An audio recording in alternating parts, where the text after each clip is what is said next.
A very good afternoon, everybody, and welcome back to yet another stream here at the Galaxy Battle. We're live with yet another game here of the season, or of the battle in general, of course. We got ourselves some lovely matches up ahead, which are going to be the likings of, in Group A, at least, the likings of Fireflux versus Hawks. They'll be battling it out at 8:30 p.m. Central European time for it to see who's the winner of that, or joining in the others in the winner match. And TNL already winning against Yano. We'll start off with this match, Koi versus Ents Academy. The winner will move on to play TNL. The loser will be playing against Jano to try and survive and get their way into the next round of things. The map veto will be looking like so, with Inferno being banned, thus two close second. A pick of Anubis coming out from Ents Academy. Then we'll move in to Ancient if we're going to Koi's map. And then to the live final one, which could definitely be Nuke, and it is, as that's a map that Ents definitely plays quite a bit. So Koi letting that one slip through seems like a little bit of a misplay potentially. Also looking at the fact that Koi is playing with a substitute in the finals of the Master League. We saw them play with their coach instead of Just, and now Sosol will play with a lot of experience under his belt, of course, for the name of Just for this team. Usually, I was gonna say it would be a pretty easy game for Koi. Doesn't mean that Ents doesn't have a chance, but Koi is definitely a tier above when it comes to it. They haven't played all too much in the top of level though, so that's something you can take in. You can look out for. In the ESL Pro League, they lost their triple elim matches almost immediately against G2, the Mongols, and Wildcard. Then went on to play some other international events without too much success. But now with Sosol as their potential replacement, potentially also in the near future, you definitely got yourself some good talent to beat this tier 3 team of Ents Academy. Sosol already looking good here to take a frag towards the connector site. With that headshot, he does open up a chance, although too high. Opportunity to trade, he will take that with open arms. The side of B is taken in the meantime, with the bomb transported over in a short hit. This should very well be the round for Koi coming out. Millard is going to be taken away by Mopov. Final one left is Swartz, who's trying to keep himself going down. Will eventually fall. And there is Koi picking up the round onto the T site with an entry. And as this is Ents' map pick, Koi got to choose where to start. They like the T site very much, and they open things up quite nice. I mean, like I said before, the tier above situation is something I'm taking into account. I did think, when I heard the producers say about a standard that they were going to be bringing in their coach again the longer, then I would have said Ents definitely have a really fair chance. But Sosol brought in is not even that much of a downgrade, if even. Because Just definitely didn't play all too well when it comes to the final few months. And just simply looking at a player with experience like him coming in, even take up or help the IGL in some way. And if you have Stododo getting an ace, that's also worth a bit. Ace with the Mech 10, $300 or $3,000 being added to the tally. And a round for Koi to get the 2-0 on the board.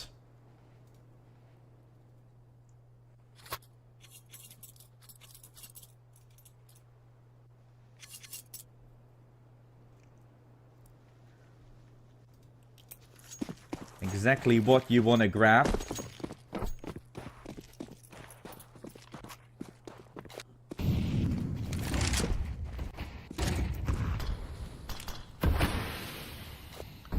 AK onto Mopov. Galil's on the side from Koi, and an Exac coming through, running in fast as Mopov will be taken away. Adams trying to alleviate some of the pressure with Adam on the side itself. Allowed to take down too high. Miltsy still to be taken down. He's eventually falling. Takes quite long. Millard still on the back of the side, making some noise. And Sosol left to try and flinch it all up. He can't do it. Millard Definitely made that round a whole lot more doable at the back of the site. Getting a triple going. That's Koi speechless. Milty making so much out of his position in the smoke. And with that, Koi took really long. Eventually got a little panicky, which is when Millard started showing up. So the round is taken by Ends just by some very smart moves left, right, and center. Incredible work done here. With the chance to show up big time. Sozo. Trying looking forward. Anchoring towards the A side here. Usually. It's his team on his back to try and take that with some pressure towards B. Triple stack from Ends played there, which is where Koi can start moving into the A side. One round away from potentially losing their economy, so this round definitely important for them, but haven't committed anywhere. Which is why they can still go elsewhere if they want to. Could be a double peek from Con here, Ends is attempting. Flash into middle. Might get some players from Ends to look elsewhere. Rotations from B are being called, so a drop down into B. And you're on the money. And they're going to look to row towards the B side, so initially Ends at the right read. Because of one flash on middle. They're only playing B with one. And one coming close second. No step made, but that smoke will give it away. Ends is absolutely starstruck on the A side. 3 of them are already trying to save, or should they still go for this? I wouldn't suggest on doing so. Miller just trying to see if he can get 1 or 2. With him not finding anything, Ends is done for it. Ends is absolutely selling this one. And that's where Koi puts themselves all the way up to 3.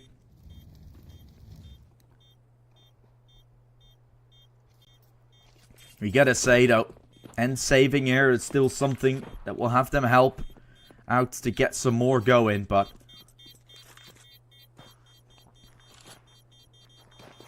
it's not gonna be the most promising position.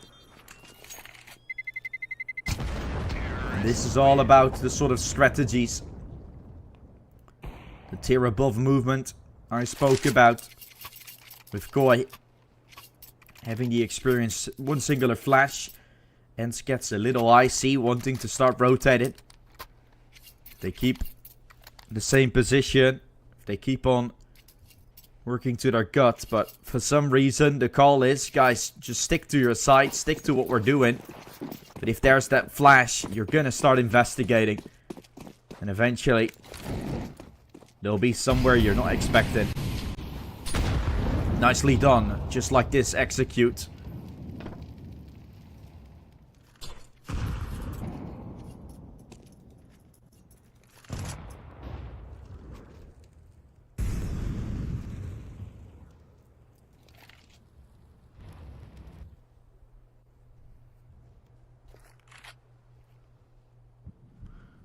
Boy, getting ready. Swing coming out. Sol does line up the first.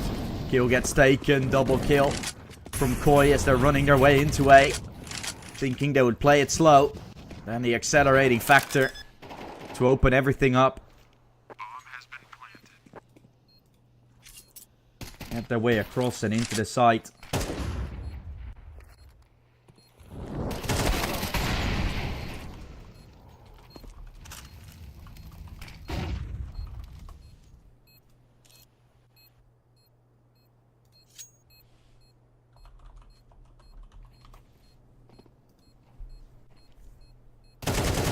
Sol.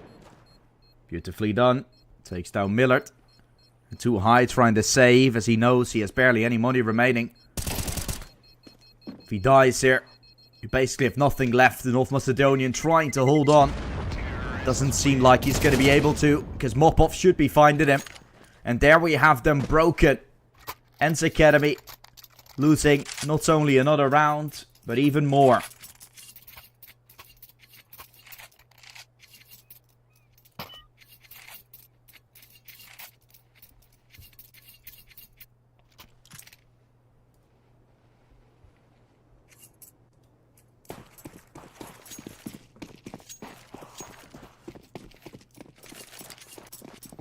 Eco play, it ends. Will they go for a 5-man stack? That's not the case, but they might try something cheeky with a peek here and there.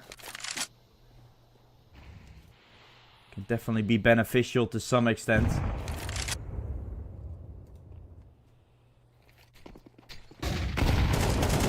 Nades, the play coming out. Sossol will be taken.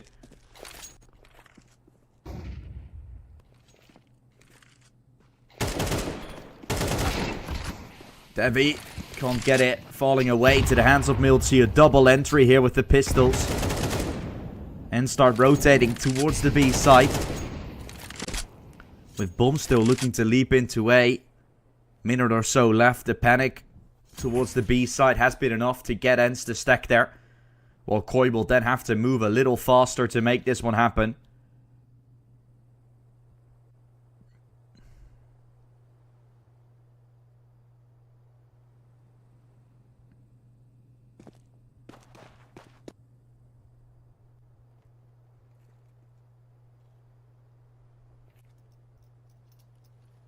Rotations from Ens. This is taking really long.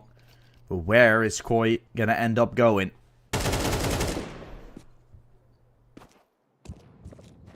Fight at the middle. Will layer one off. Exec coming through. One to the back of the side. He reloads right into it. That's not good, Mopov. Getting himself taken away so damn hard. Oh no! Schwartz had a chance but can't still deliver. How is this one completely going south? 7 seconds left with a bomb planted.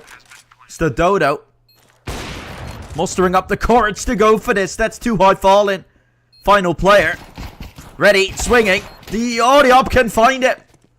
Around for Ens Academy. As Koi loses against pistols. And it's just some uncertainty there. What is Mopos doing? We're running into the site. Clears everything beside for default. Then as soon as he's clearing default, he starts swapping weapons. He starts clicking on the Q, start pulling out his knife. Gets taken away. And someone crosses into the side with a bomb in his hands without it being cleared. Still the kill not taken. There's so many things going completely wrong there for Koi. When eventually it ends, taking the victory.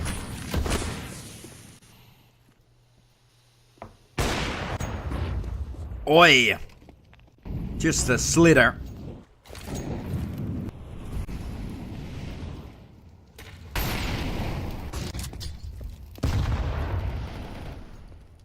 It's only the shoulder that needs to be seen for Mopos to die.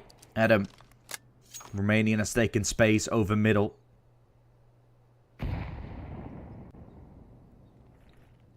Maybe his flag has changed, or he's now a full-on Spanish man. But he is still from Romania. To my knowing. Has been on this team for a little bit longer. It's helped them to make it further than they originally expected.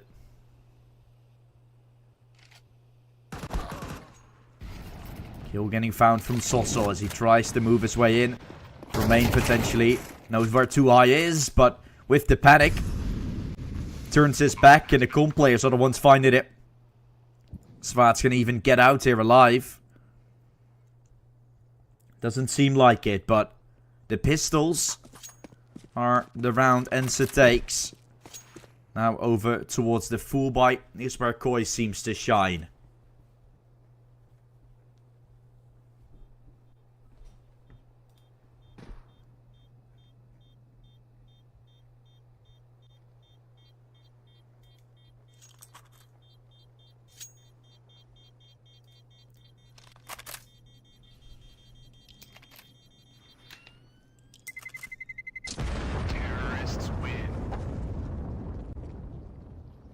Round 5 going away of Koi. They are the ones that will once more put the Ends quite far down in case they continuously start losing. Might also be a triple rifle buy with an eco. That's what Ens can start talking about. Do we want to buy here? Usually you do, with Tammy and Millard being able to drop over the M4s, but there's something to say about them potentially ecoing around these weapons and making sure they get a full buy into the next. Questions to be asked and to be answered.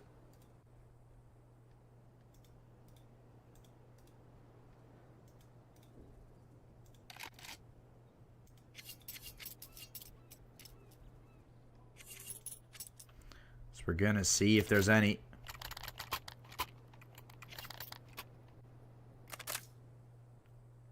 Of those changes into full extent here. And fighting from the back foot. That's something we knew. One round loss, which could be this one. Could be finding themselves having to eco again, which hasn't been a big problem for them so far. Saw the previous eco going quite nice, but we'll see what's up.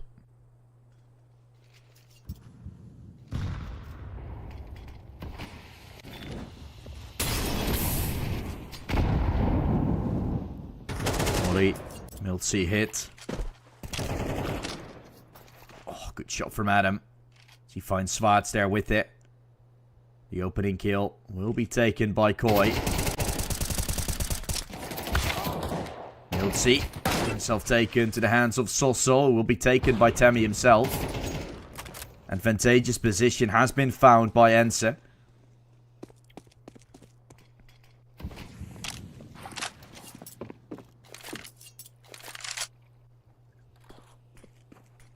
Ready for Koi to push their way up forward. The smoke will soon be fading.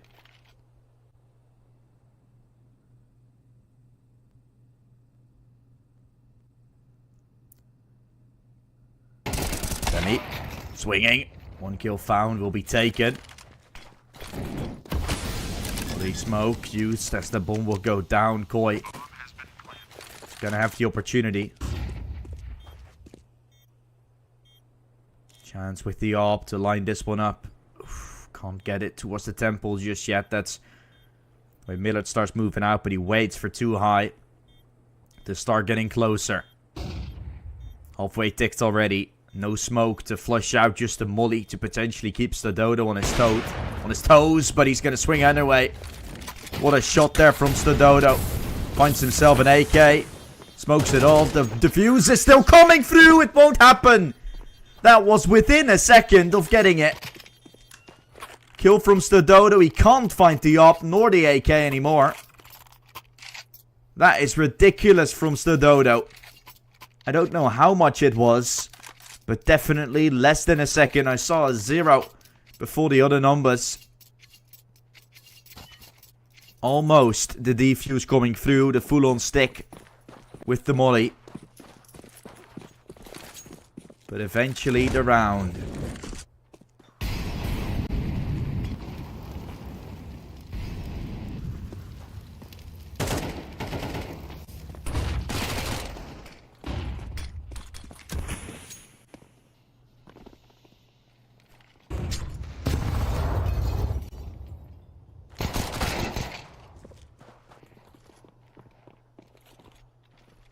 Tammy onto Devi. Shot from Adam right there as he finds Demi with it. No pulse. Just a pistol round, of course, so it's easy to find it. And with that, a 7th from Koi coming out.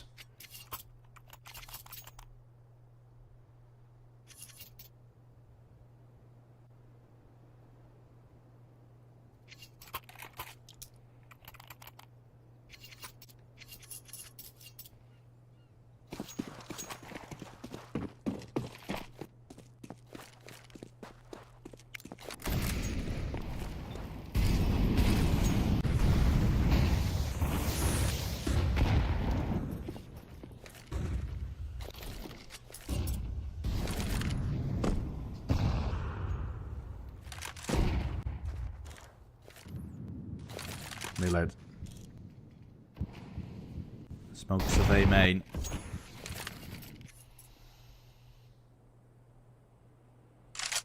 Mopple's pinching towards B. He's looking over the smoke to potentially find an opening, which can start accelerating the people in the water side.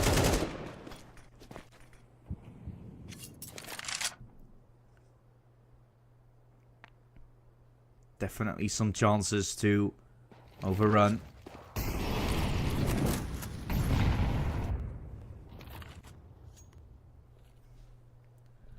Koi will rotate into the A side here. Towards the A side at least. Where Sol should be the one entering. Exec with utility. No flashes though. Leave Sol to fall. The smoke now up. Keeping smart. No chance to watch for it anymore. Allows for a free bomb plant, but they took one live of you. Now you're going to try to take theirs. Well played there with the nade play. Not a bit of damage done. With Demi being helped for. Smoke on Heaven still up. Now taken away. Might set up Devi G for a failure. But he's going to keep on going. 2 kills. Makes it a 3 in the round. The op shot will miss from Stadoda, who's trying to go for another clutch. Twice in a row. He needs it. The AWP is in a clutch. It usually is a dangerous task. Few seconds left again. Not the final slither this time. He can find the headshot, but too late. The op just simply didn't want to connect. And it's ends to find it.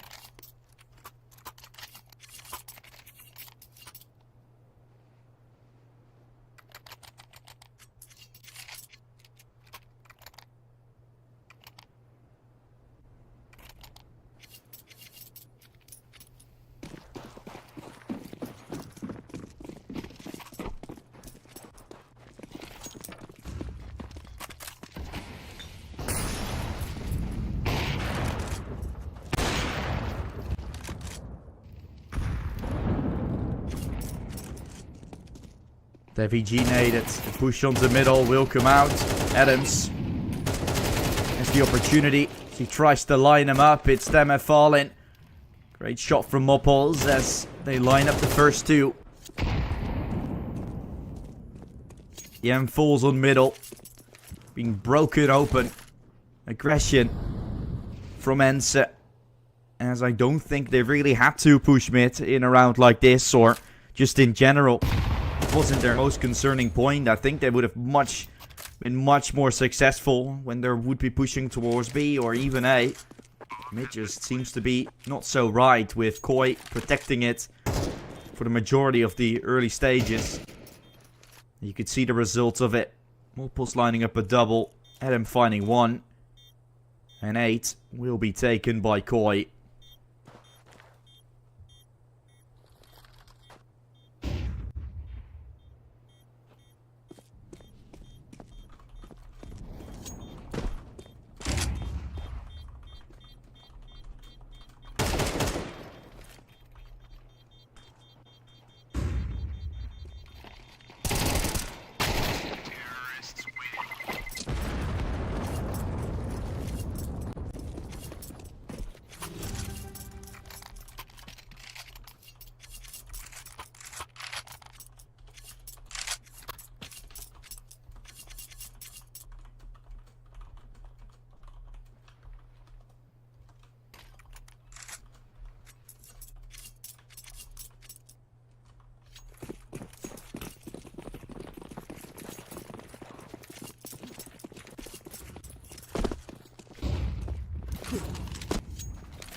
With the 8-3 leads and the buy not being too good, could be looking at a 9-3 quite harsh.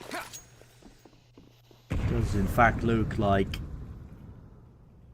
Ayen's Academy isn't ready for this force of Koi at the moment. And although Ens is a team that can go quite far, Some teams are just crazy. And one of them is Koi. Went to Malta to play there at the ESL Pro League. It does something to you. Perfect World Major armor, close qualifiers. Where Ens was in, not even able to make it out, I think. Yeah, Ens lost. Now Ens Academy having to play versus a team that got higher than their main team. In a way. That seems a bit crazy. That's exactly what Koi is showing. Devi G to fight Millard. It's all down to 2 high here. 1 versus 2 for the youngster. Has a chance for it. The nade. The kill. And the round. It's 9-3. As we're switching sides.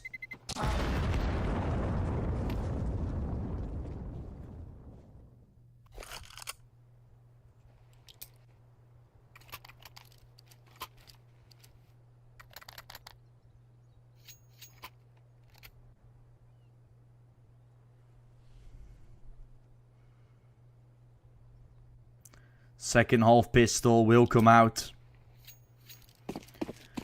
As with 4 in a row, Koi could get victory.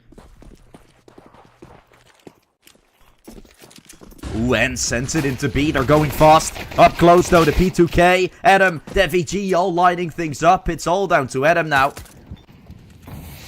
As players are arriving, all 3 are already lining up. Making even worse of a chance. Millard will eventually get the bomb planted. There's still a chance with it. Adam, though, tapping them down. The Romanian gets a triple. And makes sure to confirms the round. In the early stages, Koi never went to the B side. They always played it late. Pistol is something fresh, something new. But Koi, with the crossfire, we're ready for it.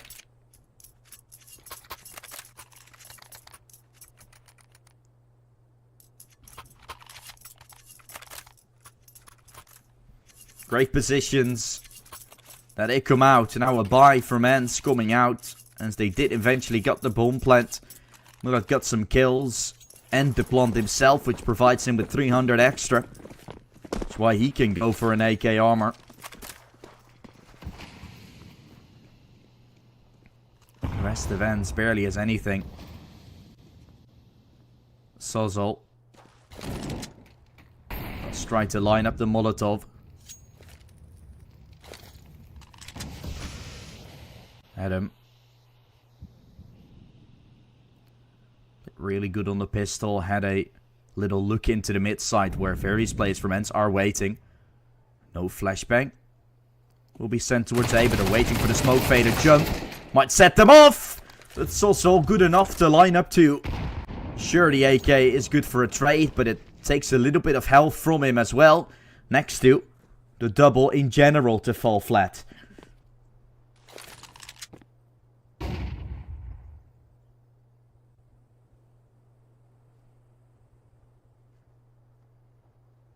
Ens is starting to leap into B.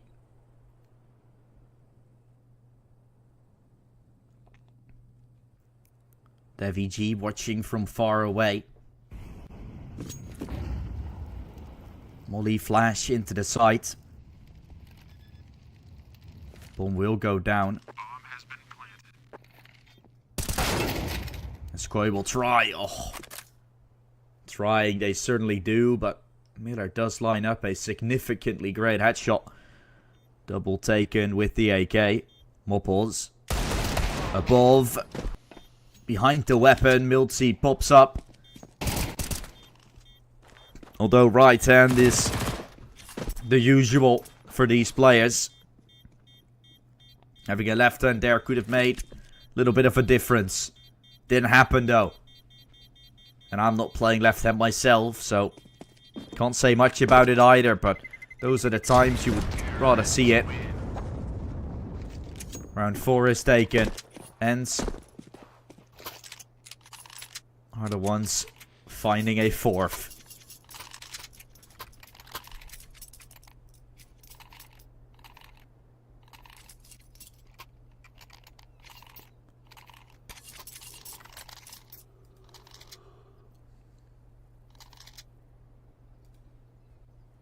Gamer Legion qualifying for the major as well.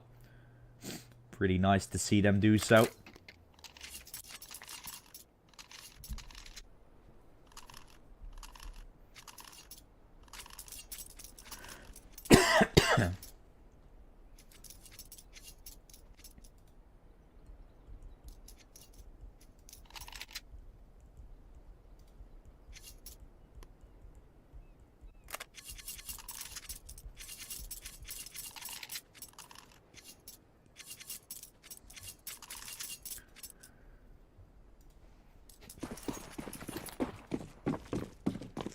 So we have our 7 from the RMRA.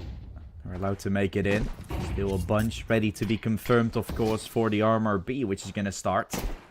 And Koi was originally one, like I said, in contention to make it to the RMR. Now, because they don't have much to do, and for example, CCT is also not really there, or ESL Challenger League is finished, they're trying to look for other events. This is definitely one of them. One of the events they're competing in. To try and be the winner, as they are definitely the favorites coming into the event. And will try and prove themselves. Davy G spotted out some of the shadows, I feel like. With no kill awarded. The flash is good to set him up. Swartz is a dead man walking. Not the double though that he'd hoped for. 1 HP remaining for Millard. So 129 is all the HP answers left. So these MP9s are still in contention to do some good work. The MP9 will do good work for Moppos. And he will soon hear the steps, or Stadodo rather, will hear the steps, will hear the utility. As he is going to start initiating himself and might have a good chance at this one. The molly will hit him though, will be hurt. It could be taken, but the bomb planter will die first. Chance with the MP9. The final one was an A. Now it's CT. Smopples will have to play it slow. As long as he keeps on shifting, could get away with pushing through the smoke too high, not watching it. He's walking his way through. This is the kill for Mopples. This is the round for Mopples. As Koi comes out victorious. Very nicely played there from the double MP9. Split it up. Obviously giving them the sight. As soon as one is planting, you can isolate one of the fights really well. Koi takes it. Out of nowhere. They're back at the winning hand. Because first, the pistol round, of course, goes the way of Koi. Then they lose the second. You think Ents is going to start walking away with it. But they immediately respond back. Is just incredible.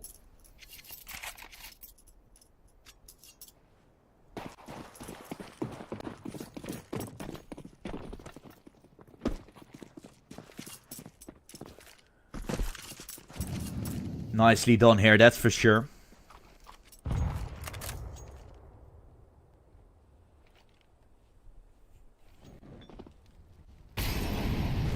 Utility will be thrown. That VG has been hit up a little. Execute. They're leaping their way into the B site. Up close, MP9 or M4 rather, lining them up. Mopples with a triple. As even though the player close wall gets taken, there's always still in the back of the side some eyes. No Molotovs there, no utility that Ansa had to use. So a Hail Mary play that could easily pick apart. And here we are on the final round of play. If Ansa doesn't win this one out, they will lose their own map pick. Get pulled into a dangerous position.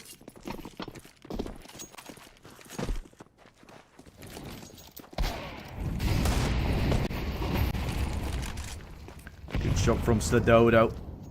A good practice game for Ents this is as well, to learn from in the future. But ultimately Koi is on another level when it comes to this one. They're playing some really good Counter-Strike. The decisions are great. Tema is also getting timing there, I was going to say. Not to be. It's also towards A. Didn't even need to do much, but this kill should solidify the round, should take it. Adam re-aggressing. Watching for Miltzy's push. There's 2 remaining for Koi to win from map 1.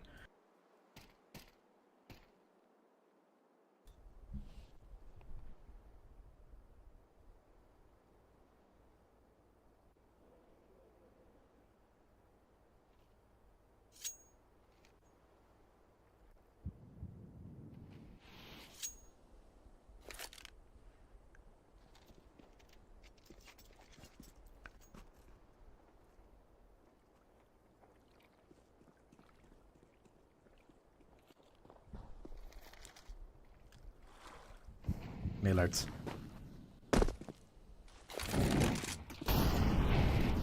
Tries to leap in. Is up close. Has a chance at taking this one down. Devi will line things up. Devi G with the final players falling. Ends, not much to say really. Outperformed by Koi. Some players not fully joining, of course, or at least having the kills to fill up. But I think in general, it's also just about how Koi maneuvered their way around the map, how their strategies were when it comes to that CT side, or T side rather, and then on the CT side, and so that couldn't do it with their faster playstyle. Their fast BXX that they tried were easily taken apart by Koi, always having that second line of defense, the rotations that were fastly clinching. Great control around the map in general and some experience to show for. Still, a chance though for Ents to try and recover, but they gotta do it on the map pick from Koi. We're gonna see Anubis being finished and Ancient after a short break, so be sure to stick around, guys. We'll be there in a bit. A chance for Koi to start the season off successful with a 2-0 or a potential comeback. Let's see what Koi have in store for us.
almost ready for the second map of play. It took a little bit longer with some issues here and there that had to get restored. But we're going to be live within a bunch of minutes here with the map of Ancient. It's going to be the pick from Koi having a chance to take this game into a 2-0 victory here against Ents Academy.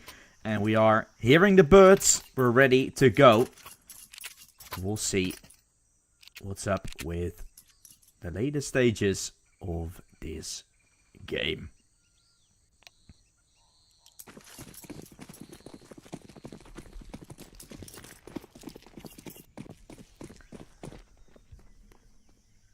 T-side for Koi to begin with.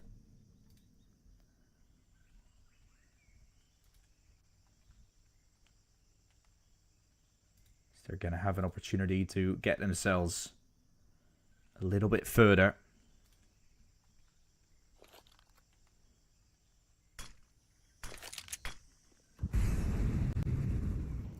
Millet waiting around with Little Breaders lining up the first. VG is getting taken. With that, the advantage found in the favor of Ents. Bomb getting planted. Tammy on the back. Still waiting. Didn't show. And so has a chance to go huge. Lurk from Moppos. Stadoda coming late. And the opportunity provided for one hell of a miracle. Swartz hanging about. There's Milty falling. Kill towards Temple still hasn't been collected. So Lurk from CT will now come out, but Moppos will be one tap down. Well done there from Tammy. It's all down to Stadodo. Few players lining up in front of him. And with that, it's the first of many that will have to be found.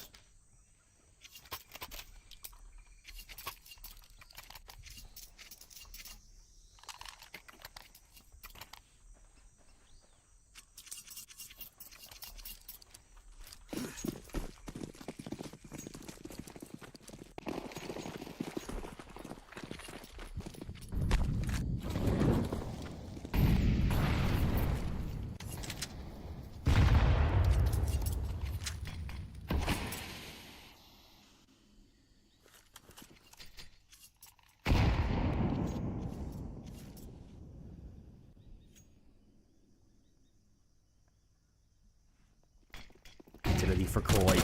They're chugging her way into the side. Miller waiting as he finds Moppos to find the opener. Great shot from Milty there on the second as Koi does accelerate into the site. Great chances that were provided as Koi manages to look for the plant. Oh, what a lovely shot there for too high. RPGs should be taken away. Stadodo and Soso are left. Won't be able to do all too much. All down to Stadodo. Tap in the bomb. Defuse. Not happening. Now it is a 10-second one. That should be found. Bomb has been defused. Counter-terrorists win.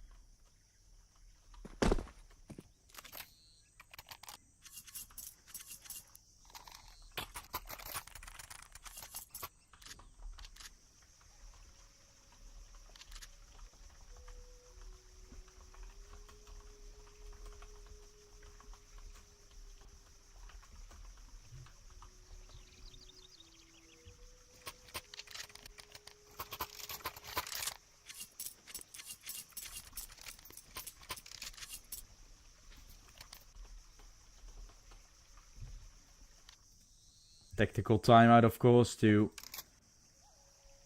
try and find out some of the issues. So it did go quite easy, maybe. The side of Koi starting to underestimate them a little, making sure they're with both feet at the ground.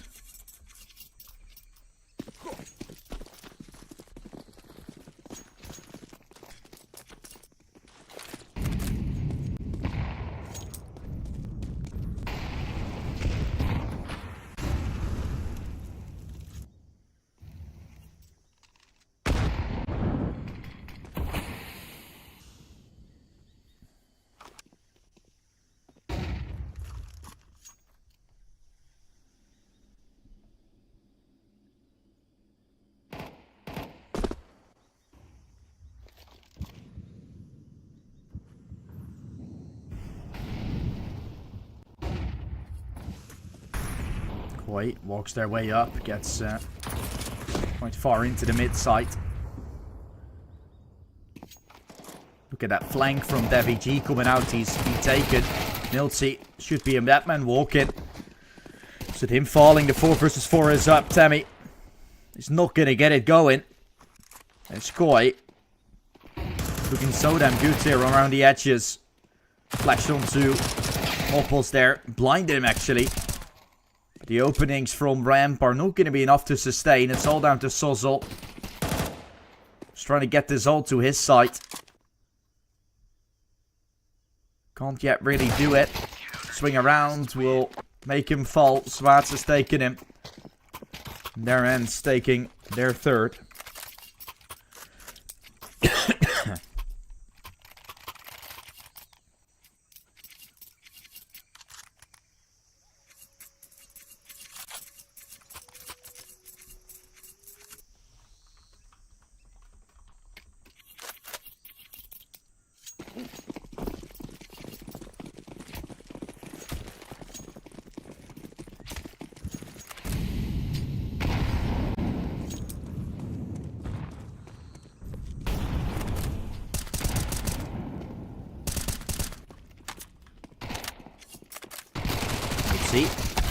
Getting overrun here by Adam. Heard him reload. And so a chance to accelerate. Managed to find only one, but then got taken. Headshot onto Tammy. Will not be enough to take him down. He picked up M4. Can't get it going.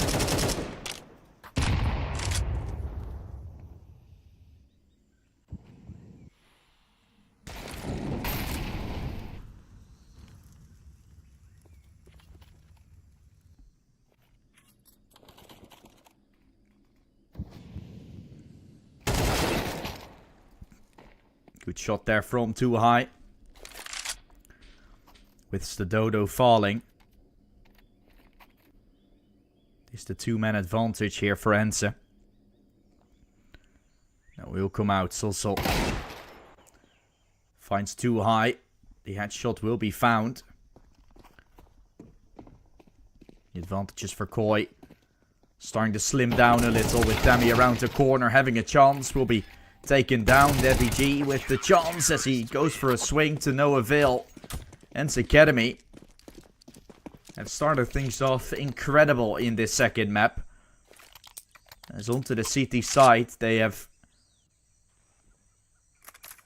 been able to deal with Koi quite a bit. Have they practiced for this Ancient a little? Because it does look like a comeback is definitely up.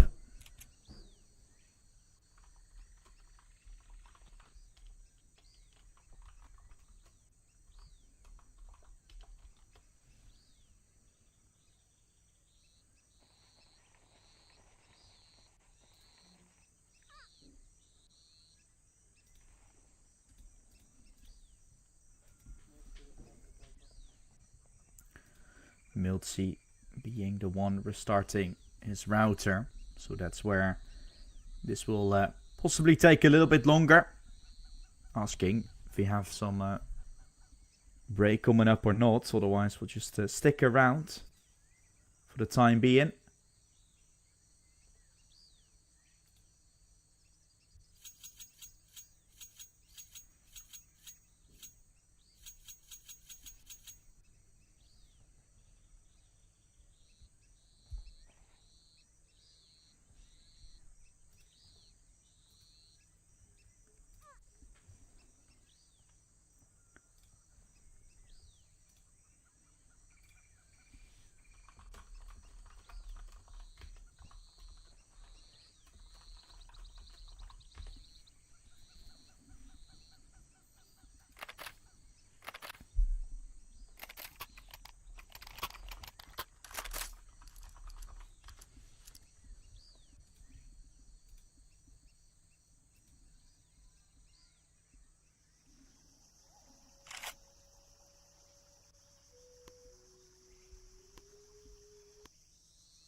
Restarting does usually take a little bit longer with the router. So let's hope this doesn't take too long.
And that after such a incredible first map.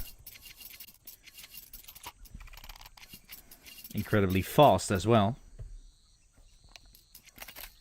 It is Milty that's back in the server, so a restart is all that's left for us to do. And then we are gonna begin with the remainder of this second map.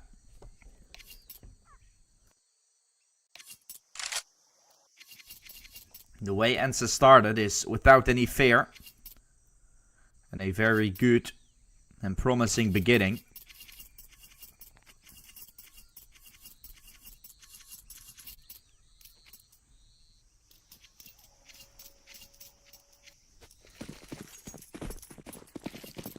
Five AKs for Koi. Let's see what they have in store with their T-side still in full force.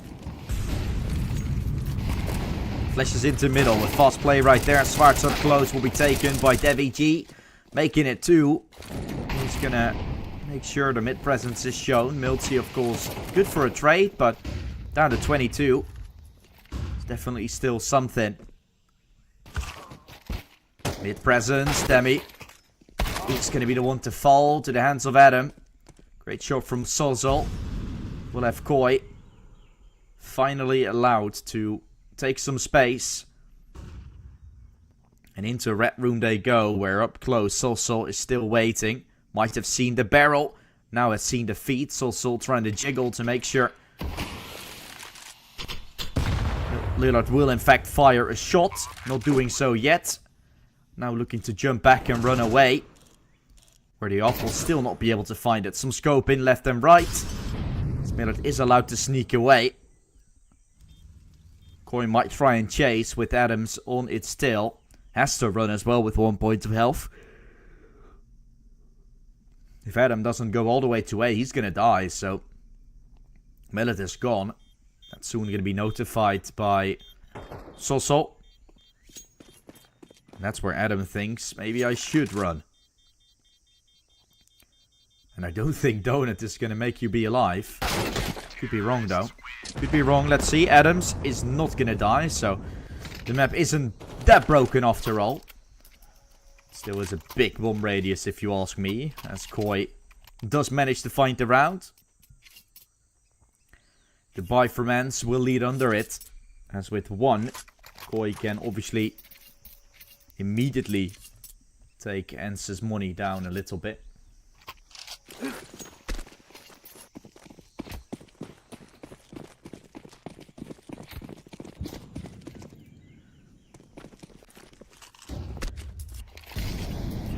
See what we're gonna have going forward.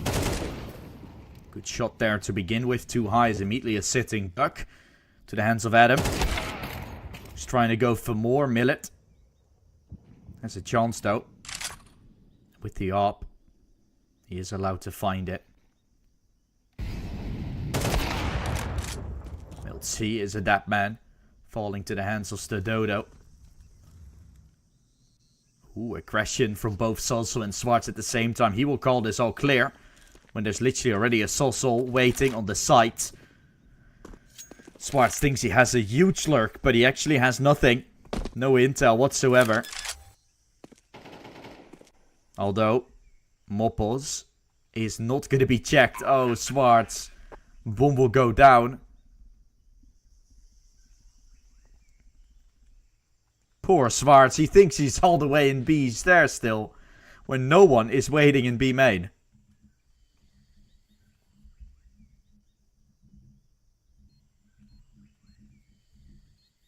He's been shifting all the way for no reason.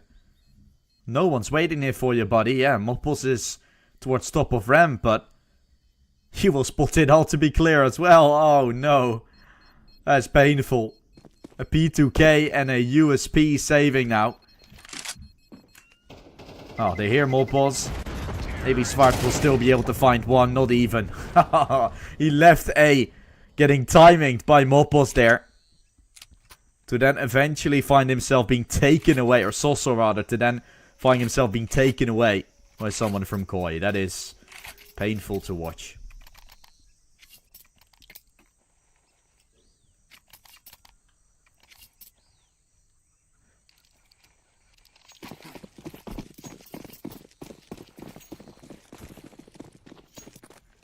But we're going to see the round. We're going to see it in full extent.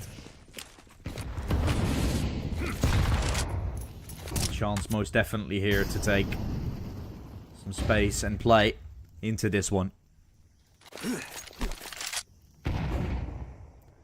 Nate to open things up. Mid smoke was opened for just a bit.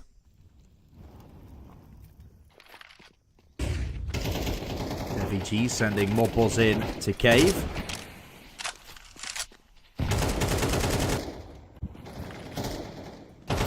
With all the space found, there is a chance. Great shot though from Devi G coming out. It's Swartz falling. Koi managed to open up the gap into mid. Lurk from Devi all the way into top of mid. He does lurk his way around. Ooh, the peek towards bottom ramp is great. Miltsy almost allowed to find him. Opening fight going completely right, and now still questions on the horizon. Great spray, there's the Dodo. Finding Tammy. Making it a second not to be. Miltsy does. Swinging towards cave.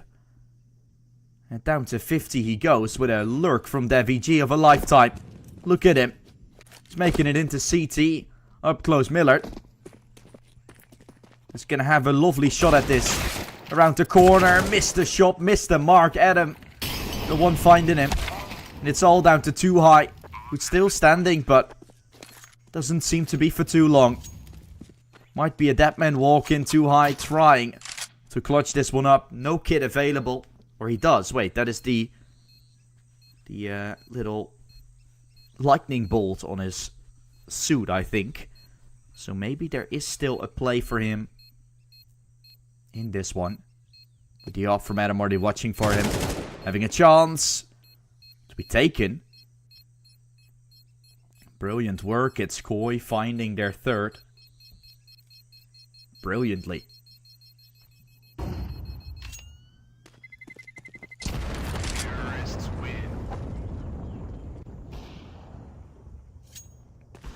And after the little reset Miltsy has gone for, hasn't been any response from ENCE. It's only been Koi battling their way out of this, or into this rather. It's whatever way you want to call it, really. So tactical timeout might bring them the result they're looking for.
Too high multi, both hit up. Adams with an opportunity.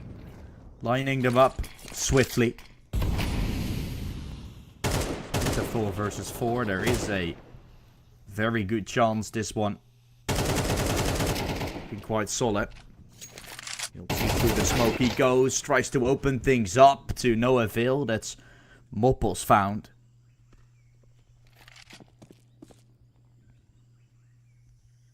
Advantageous spot here for Ensign this one. So they've managed to find 2 AKs. They're trying to go for a little bit more.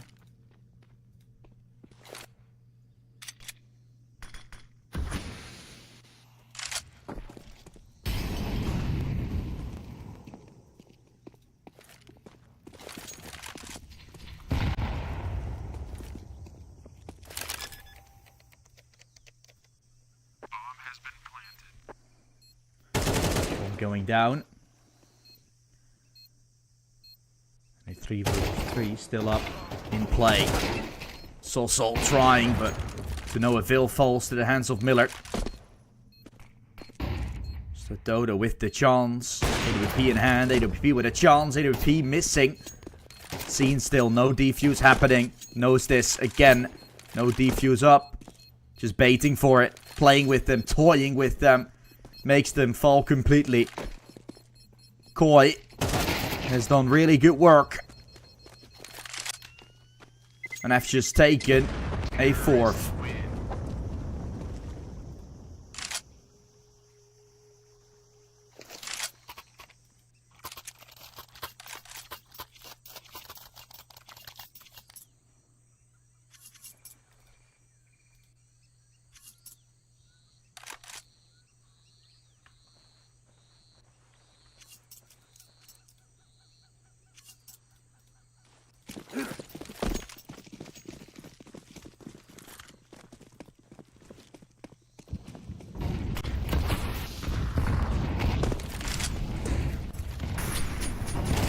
Execute coming out. Moppos taking down too high to find a very nice beginning for Koi.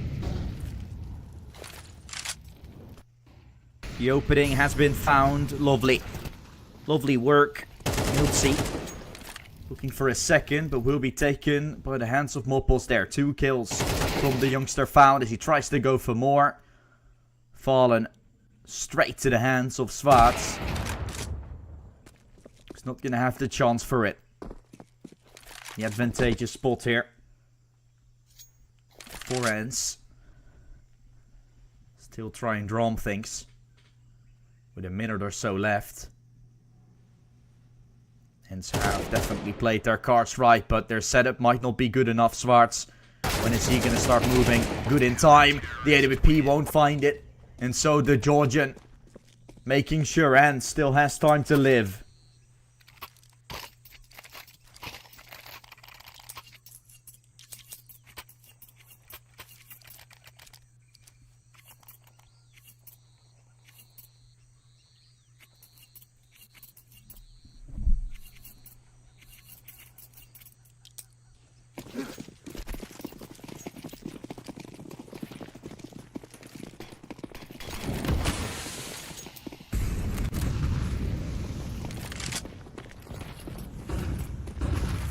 Running fast.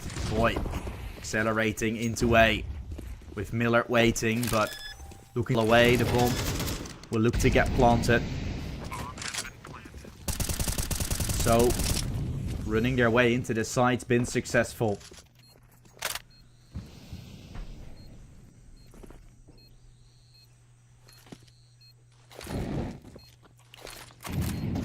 Nice molly. Good flash. Running their way out. Temi has been allowed to do it as he finds Adam with it. Advantageous spot still up for Ents. Trying to go for even more. Defuse happening. Temi going for the stick, but will fall down. It's all out to Sadodo though. No op in play. An AK that can go huge. That can go for a spray, but he taps the wrong sides. Giving Svarts the chance. Another round for Ense. As they simply can't take down the diffuser. planted at the right spot and just tapping them down will not be enough. Knew he had limited bullets to work with. Knew he was under so much pressure, but...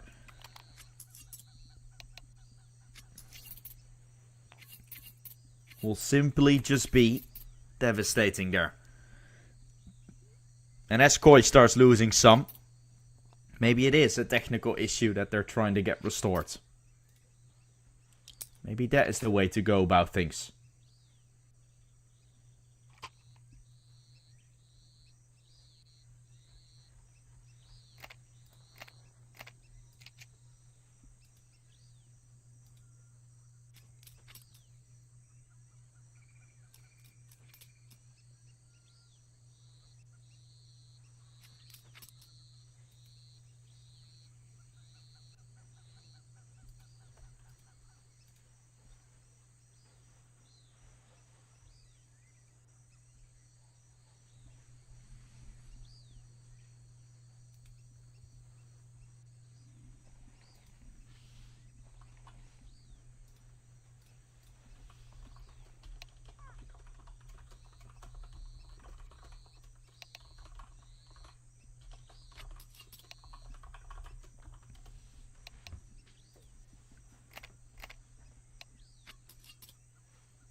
Was a little bit shorter of a technical issue.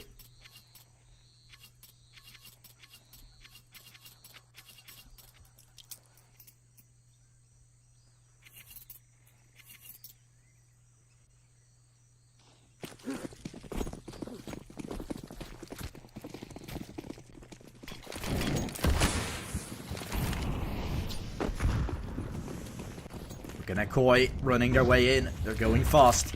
Accelerating into the A side. Flash is good to catch Sossel, who tried to entry. The trades are great. Ends managed to hold on.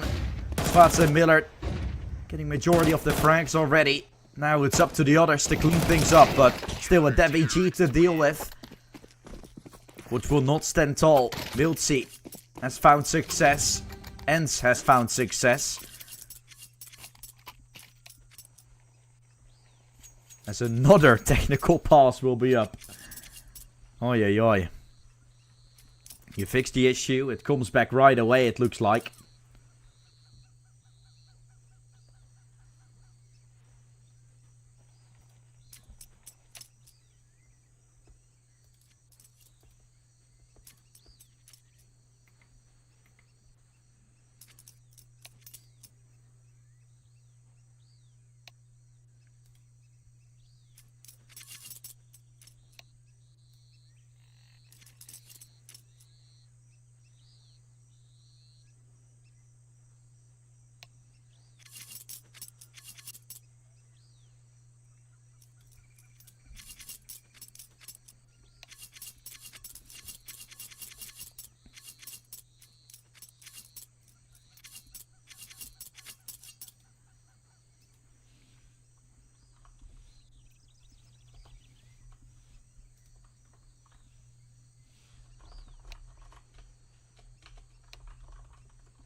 Longer technical issue. Don't really know what it is right now. Previously it was a restart for Miltsy, of course, of his router. But now considering Koi started losing some more rounds, I feel like it's their side having some issues. No one really looking bad on the side from Koi, nor Ends. So I feel like they can still work things out. even if things are starting to go south, and many of you wondering if Ents can still do this. I mean, I personally think there is a chance, but gotta say, Koi did play a phenomenal CT half of Anubis as well, which is where I'm feeling the concerns might start coming to play. Their T side might have been a little bit rough at times, but I would say, at least in the beginning, they had to get into it a little bit. Things really didn't start the way they should. With all problems, of course, there.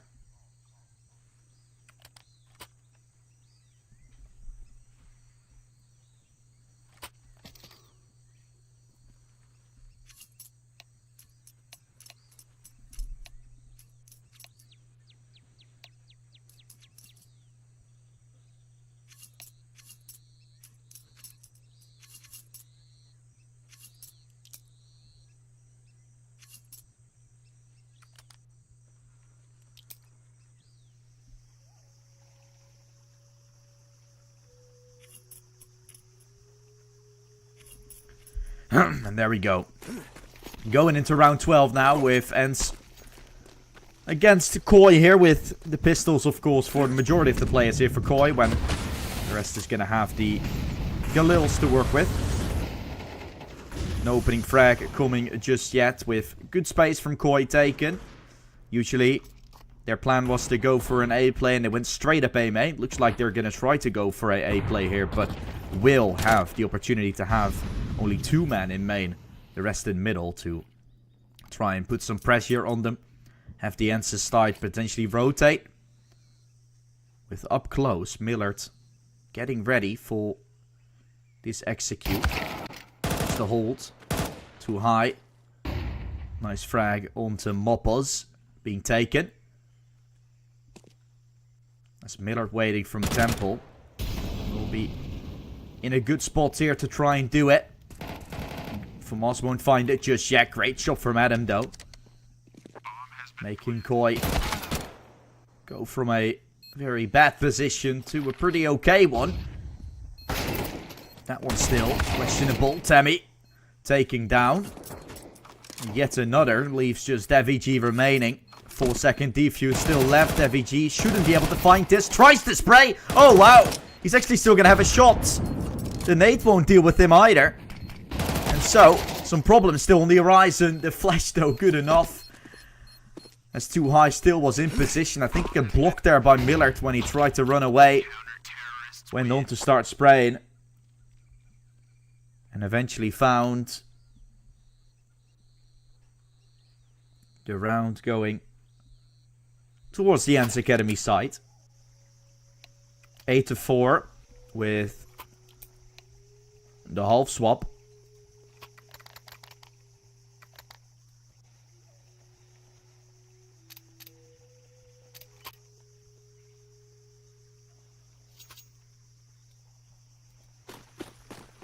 And so, with the first map going to Koi being Ents' Academy's pick, does look like the second map is going more and more to the side of Ents. It does depend on how the pistol will go, and at least the beginning of this second half, because getting 3 in a row for Ents, and you would say it's confirmed, but for Koi to start up with a 3 in a row, the game is almost tied, and of course that makes a lot of sense. It's all not big math that I'm going for, a big magic that I'm saying. But Ents is in a very good position, also considering this round is going great for them so far. Nade. Still thrown out, Too High, with a lovely shot to find Solsol. As an advantageous spot is found here for Ents, they will be just 2 kills away from getting themselves all the way up to 9. And Koi is going to start walking out. They say, hey, this is enough. We are done for it. We're happy to run away and give over this round. It is Ents' one. The Dodo can't look for any either. And so we're looking at a Koi that's gonna have to eco, give over a second, or goes for a full spy like this. And there's a chance to give ends 11. Because that's the state that we're currently in. And if that happens, there's still no confirmation whatsoever of this game being a victory, because we would go to originally one of the strongest maps from Ends Academy out there, Nuke. I do like the way Koi has played on Nuke, particularly ESL Pro League and the other events where I've seen them play against the top of the top. They got pretty close on some of the Nuke maps, but considering you picked Ancient and you look this weak, I feel like there is something to say. So there's two flip sides of the coin here, really. Possession taken, Mopos. Great shot there with the MCZ. Swing will come out. The MP9 trying to line things up to no avail. Miller gets a lovely frag. Tammy. Bomb going down to the edge. The flash sent through. Might make him a little bit weaker, but Svarts cancels the plan just in time to make it happen, and the Georgian will go for even more. 15 kills for him.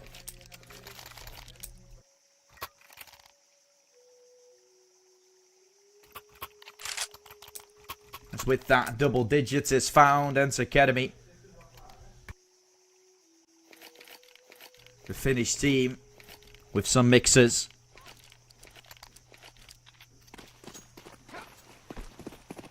Are gonna look to take down a top 100 team that once was in the top 30, top 50. Haven't played all too much, haven't been able to find all too much form in the build-up phase again with Soso as their replacement. He's not playing that great of a game right now. But it would originally be a more than capable player to do something.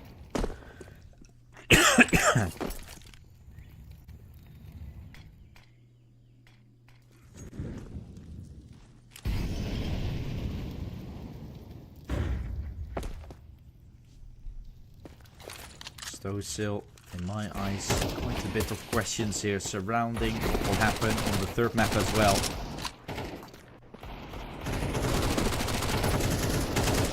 Ends once more find themselves getting the side quite easily. Will go down as looking for the retake here. Tammy collecting the shot here with the AK. Finds Devi G. The Dodo is not going to do anything about this. And with that, 11 is found for Ends Academy. Looking in for 13.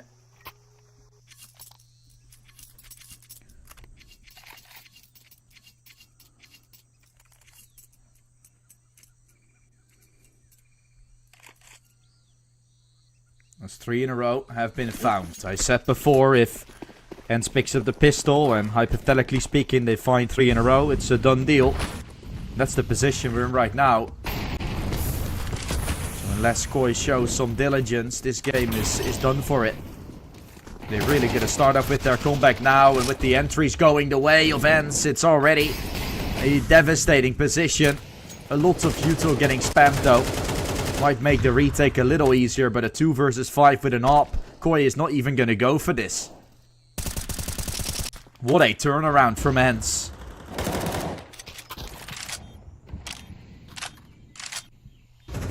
From being down 13-4 on not even your own map pick. Or on your own map pick even, I should say. For Koi, of course, from winning your opponent's map pick to then going to your own and finding yourself getting beaten apart this way. It's pretty crazy to me. Someone in the chat saying Ends Academy It's definitely a great team. Just Milty and Swar. Swar's not being on the server in general. Now Swar's getting 15 kills. Milty almost positive. So few kills that do tend to matter. The aggressive 1-to-1 style of play.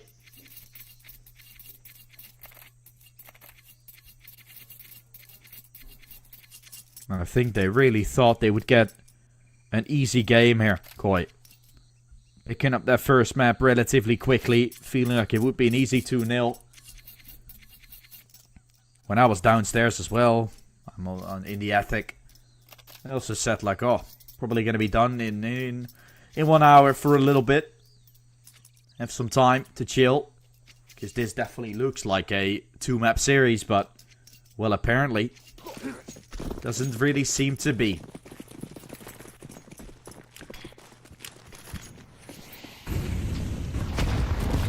Sol tries to run boost up. There's some nades thrown into middle. Block it, Adam's path. He's now going to go up close. Adam in the smoke. Sol gets taken by Milty as a triple peek into middle will be found. Adam will be taken with a no-scope. Everything goes right for Ents. Everything goes according to plan. Great shot there from Stadodo to still alleviate some of that pressure, but there's more needed. Much more. Not something they're going to be allowed to take. More pause. Not the kill he'd hoped for. Now he's the sole defender. The sole survivor. There's the plant.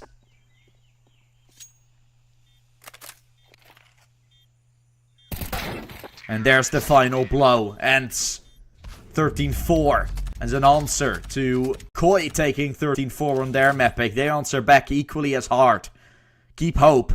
Keep your dreams alive, because Koi might start to underestimate you. You might start playing a little bit better. You have the capability of showing up. Probably all messages that the coach has told them from the start of that second game. And they just gotta do it one more time on Nuke. There is a lot of storylines to be told. Koi, that has played some phenomenal games of Nuke in the RMR, but looking at this map of Ancient, of course, it really wasn't the Koi that we saw right there. So potentially they've lost all of their hope. They've lost all of their form. Let's hope they can recover from this. Events can continue. They'll be the ones, of course, taking this victory. But everything has been opened up with the third map coming after a short break. After that break, we'll see Nuke, the deciding match of this, or the map, deciding map of this best of 3 match.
Both teams trading their opposing map picks up leaves us with a deciding match to play. 13-4 it was to start things off by Koi.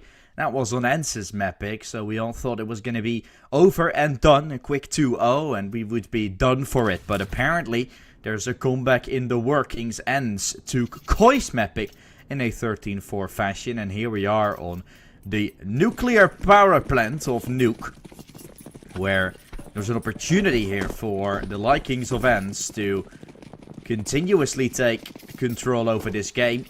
They're all ready. And hopefully they're gonna make it a good showing. It's a map that Koi has played a lot of. Sossel has played a lot of as well. And him not really there on the previous map is also something to take into account. We're seeing the map knife round, of course, to decide where to start. It does look like Koi will take the better of him.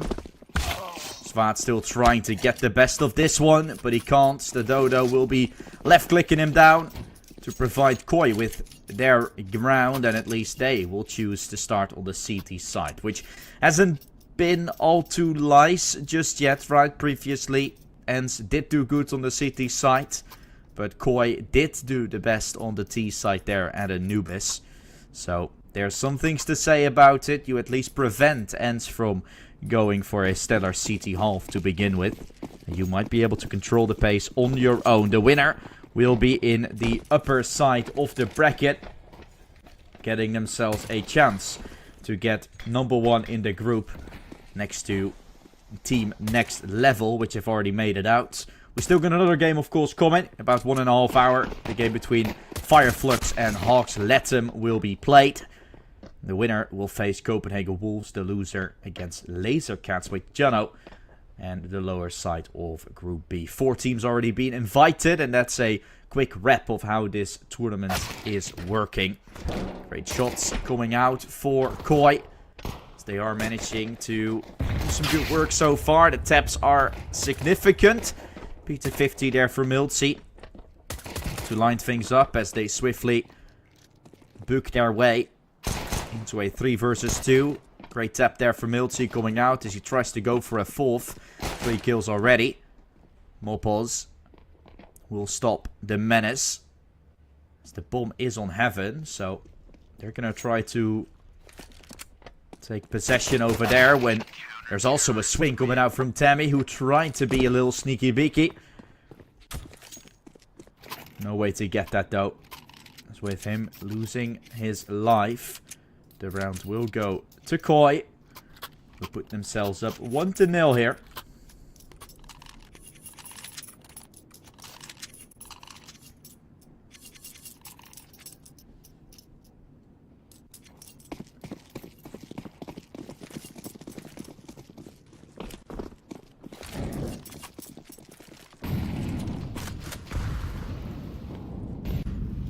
Might have a chance at a little bit of freedom. The buy from Ence is still up. So, a chance for a good start here for Koi has been provided, but they gotta take him down. They're having these partial investments. Flash coming through. Adam has sneaked through together with Too High, making that entry. Does manage to claim things down. Bomb will go down onto the B side. They know where Millard is. So if Miltsy finds himself falling, they know the side is clear. Can go for a straight up defuse. Millard might still attempt on doing something, but the steps are made towards outer side. Looking for the weapon. Into secret that is there to pick up. It's only an MP9 though. The defuse has already happened. So Koi does do what they're good at. That's finding some rounds. Back up to winning ways, of course. You don't have to take that second map necessarily. You can make it one for Ence and then take it on a third. And that seems to be the mission here for the side of Koi.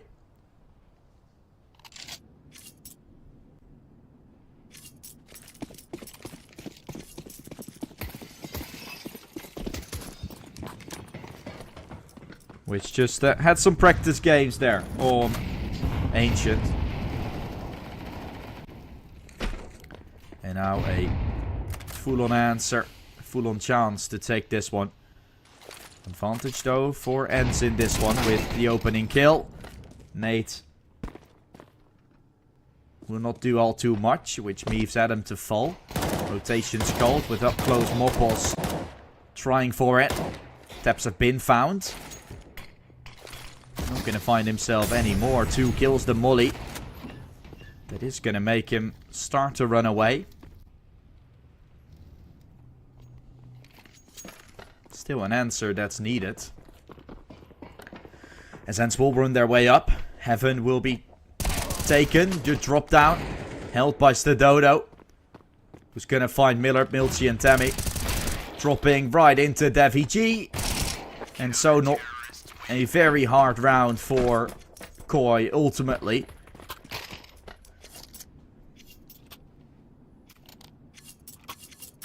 As a third is found for the Portuguese.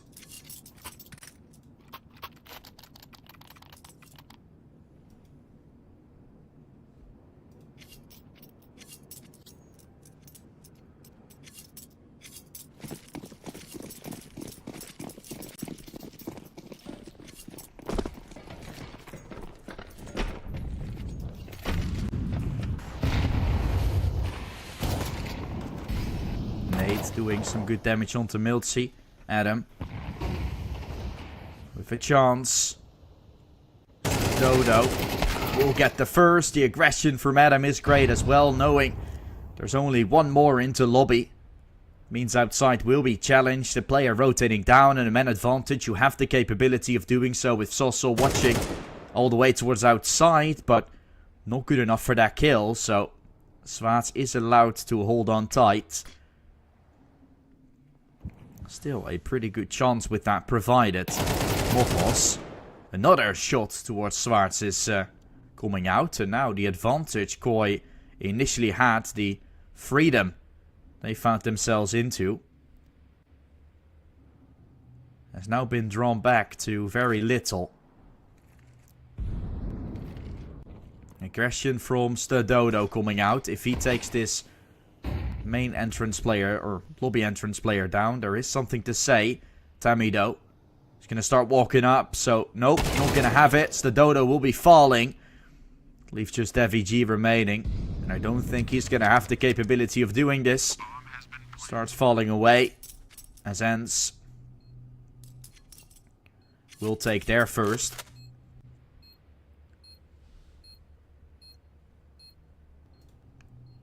Such a big advantage and simply just drawn away due to some harsh timings towards outside. Swaats doing good work there, waiting for the lobby or the main aggression. And him winning those angels instead of the other way around is really huge for the further stage of that game.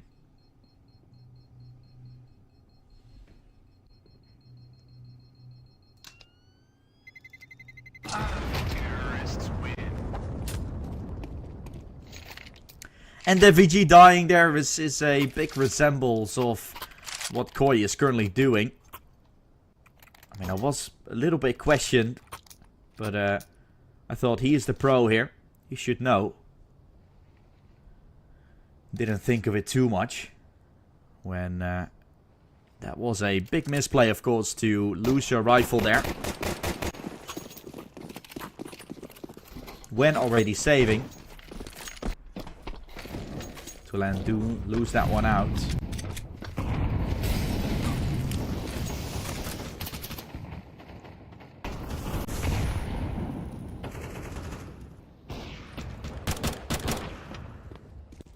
Something quite interesting.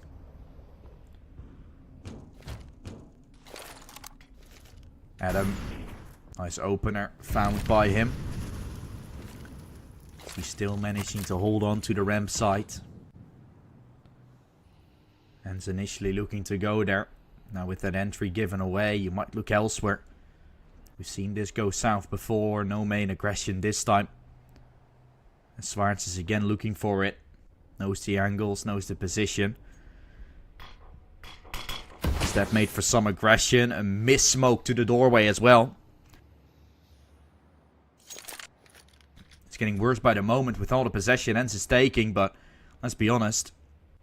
There's still a lot more to give away. The kills can still come. And Dodo is going to do a good shot at this. Going to give a good shot at this. Tammy jiggling a bit. Showing his hand. Not the frag just yet. Now the swing from the upper gets taken. There goes Zwart from heaven. CZ up close will be taken out of the vent.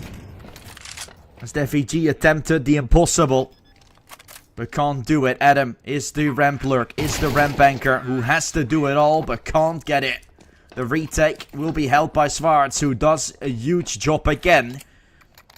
First the kill from heaven towards Hut, and then obviously one up in himself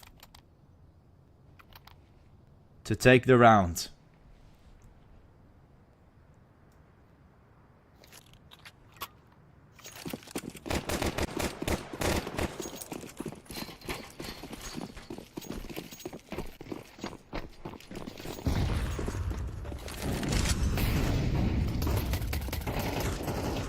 Not the best of buy, of course, for Koi. The site, it's easily taken. Then we'll go down. Retake attempt will be shut down. The equalizer has been found with it.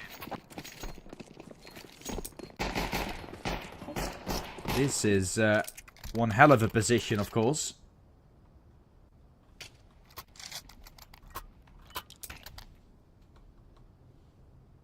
It really isn't the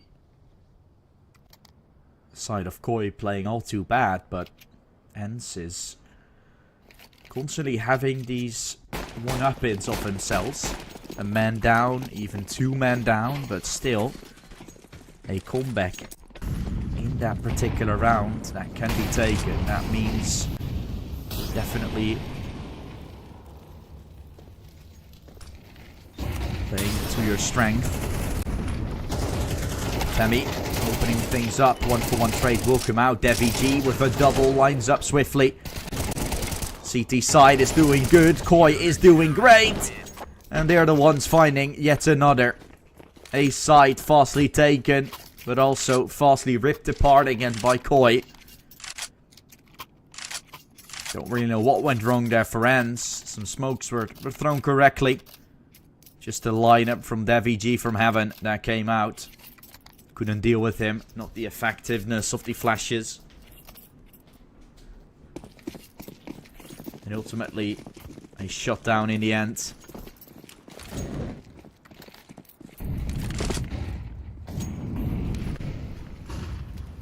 Causing Koi to be a roundup.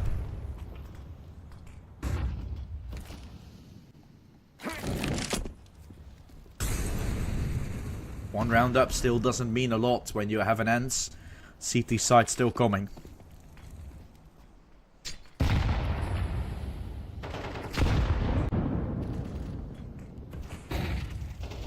Flash will not hit DeviG, so he's going to have to do it. They're going to have to clear him with their aim. And they will do it in the end, with Millard finding it.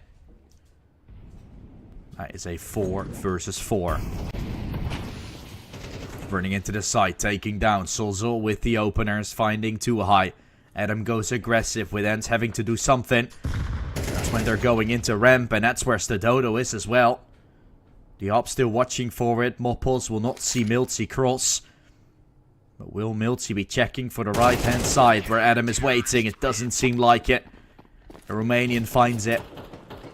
As they put Ens down to their knees again with pistols.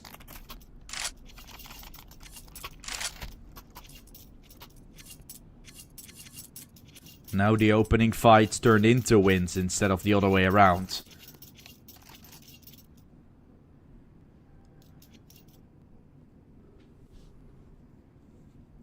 With the outer side, of course, the flash that was originally thrown to clear out Africa. Then Zwarts getting flashed. A dry peek coming out. Lining up a double for Koi. And the rest is history.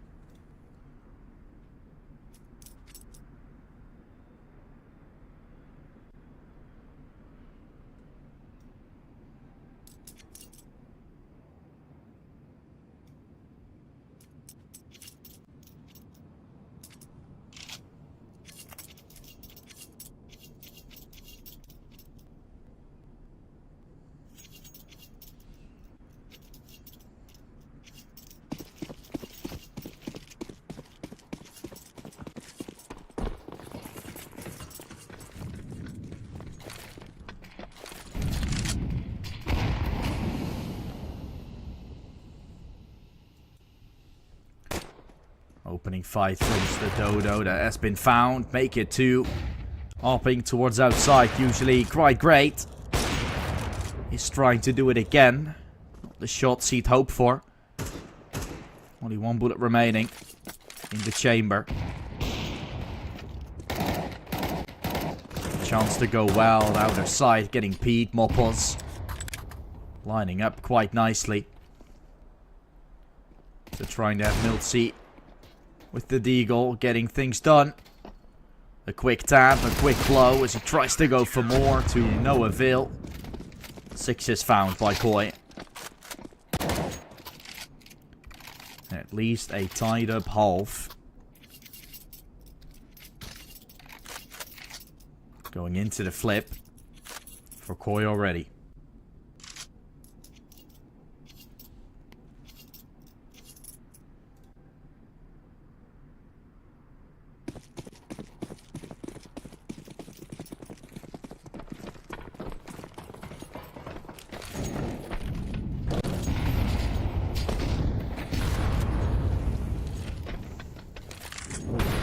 From so that they come out. He's gonna move his way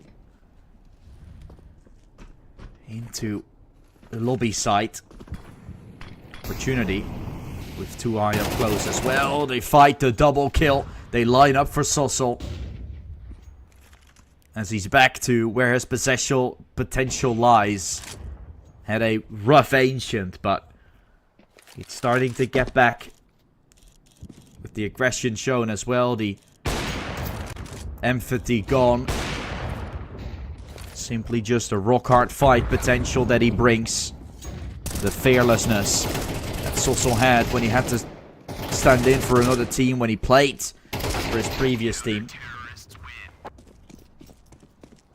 And that is shown right here, right now. Up to 7. Koi is. Yes, Sossel played a bit for Sangal for the end of 2023 to the beginning of 24. And then from September to October he was the stand-in and I think officially the main player for Copenhagen Wolves.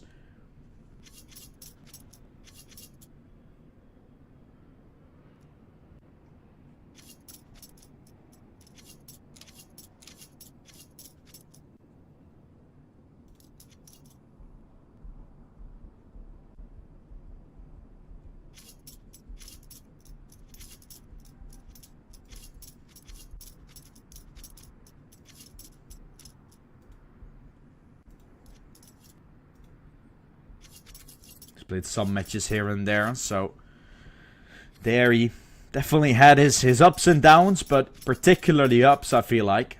Average rating of 103 at Sangal, it was 105, so those are some okay numbers. Whereas in Movistar Riders, the X team, that is obviously this one, at least with Devi G and Mopos, with Alex and Martinez Sa both going elsewhere. Alex, of course, played for NIP when getting benched. Martinez, of course, went to 9Z to play there. Still is, till this date. Not able to make the RMRs, or the major rather. They did make the RMR. Then went on to fall flat in the 2-3 part of the bracket.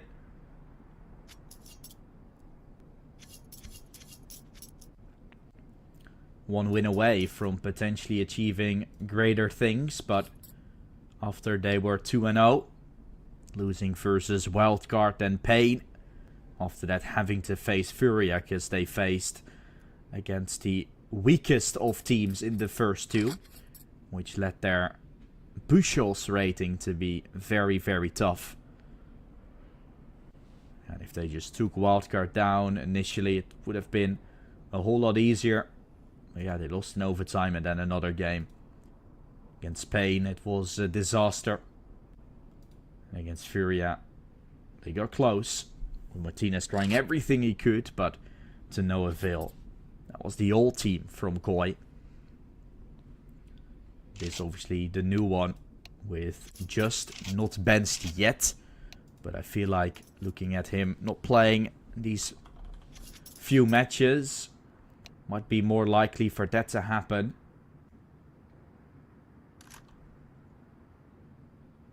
Don't know how long his contract will last or if it is gonna last, but the final few games haven't been with him. Mopos has left the server. Are some technical issues then on the side of Koi.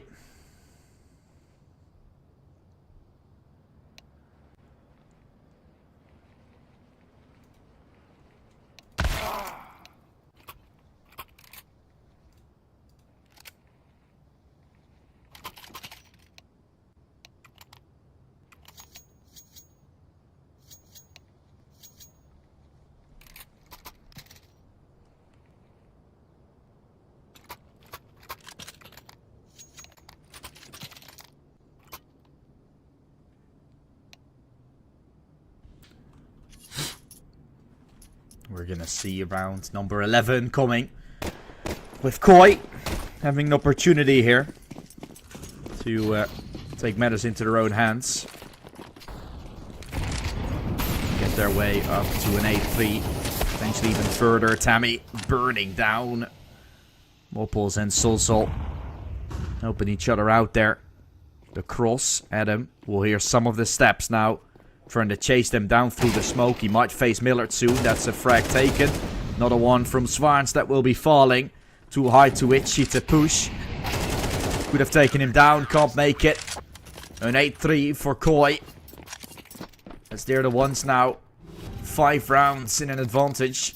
5 in a row as well. From a tight spot. All the way up to 8.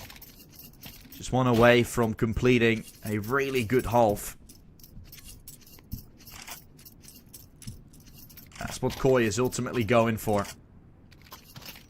And exactly what is needed to complete this series in a positive way.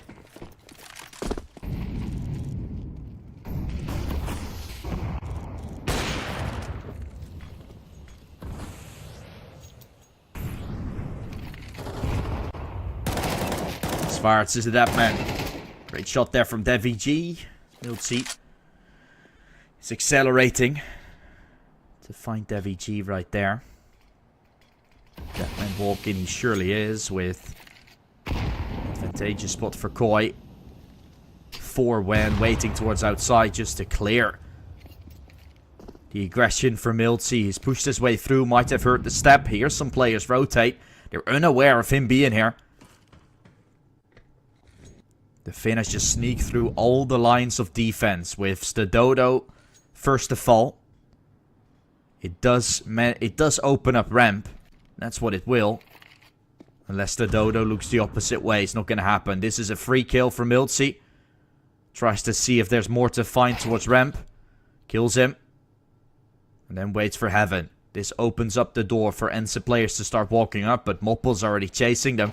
Adam is starting to walk down through the vent. And there's Moppel's already. Bomb getting dropped. Swing for Moppos for a second, who misses the mark. Heaven getting challenged, so Millard might try and have a shot at going towards A, but he needs the bomb. He needs the cross, and he won't be able to. Now Miltzy gonna come to the rescue again. He thought he'd done enough, but this is gonna be very tough for him. He's still gonna be able to find it, but with 12 seconds, the run towards A might be cut off short. Is he gonna have the time? It's the question. 4 seconds is enough to plant. They know where Adam is. Adam tries to chase him. Gets his duppet out in time. And 4 kills from Miltzy. Makes him the hero to keep ends into this one.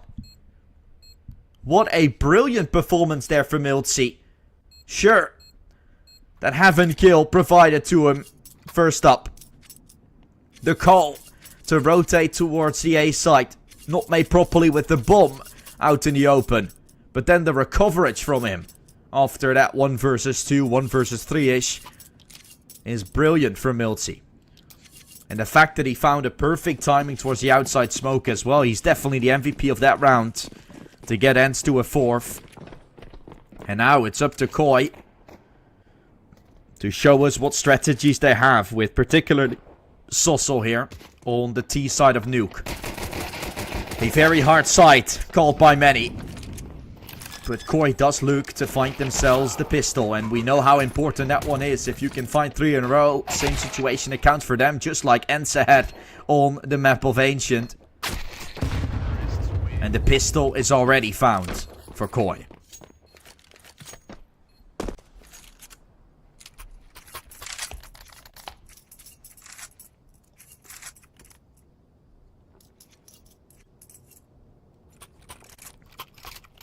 A really good one to say the least.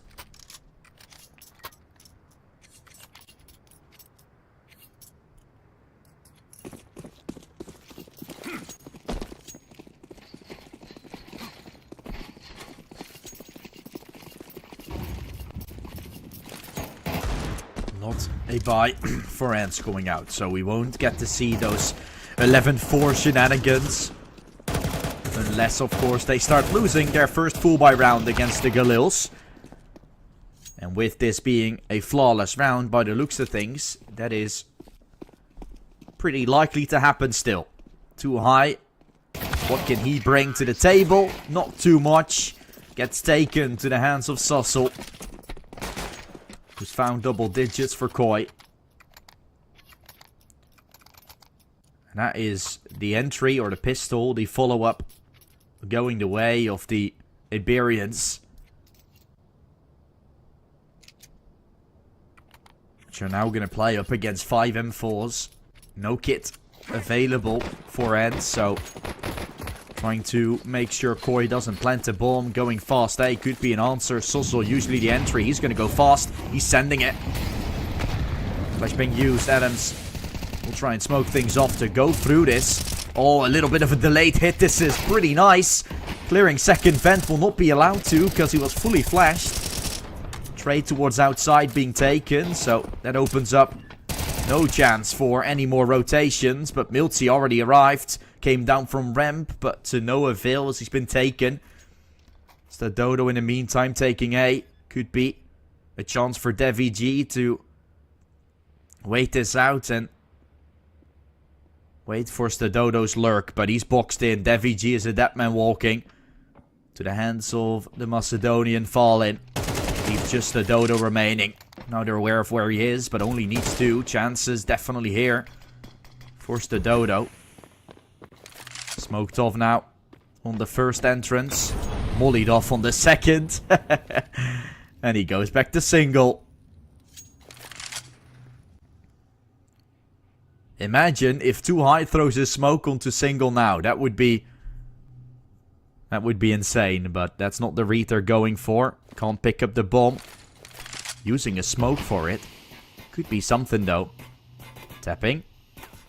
Waiting for some shots. The Dodo. And Hail Mary play. And he managed to find the bomb. He can go A. But it will be held by Millard. Stadodo clearing the right side means the round is going your way, but it's not going to happen. That is the kill that could have sealed the deal. That could have brought Koi victory, but for now, and still hold on. Rotation called in time. Milty kept them occupied for long enough.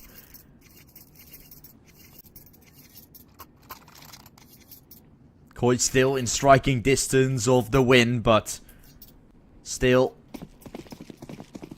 very far from actually happening.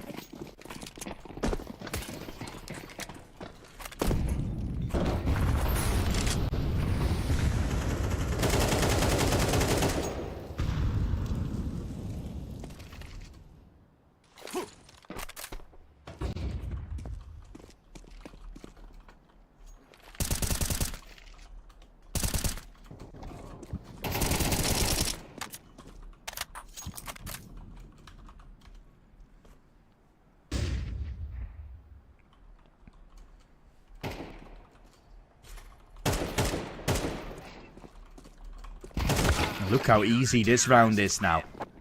A complete 180 from what we've seen previously.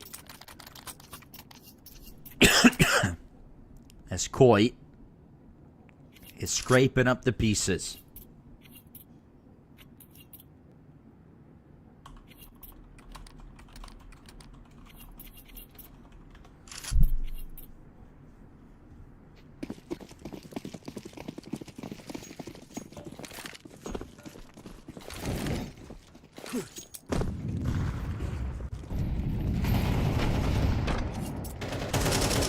Good shot from Tammy.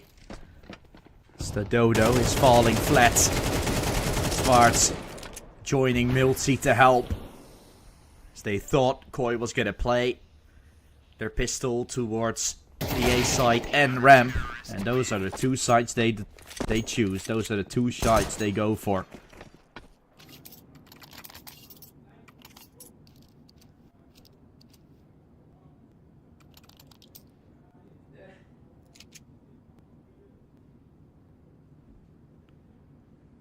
And the round is taken.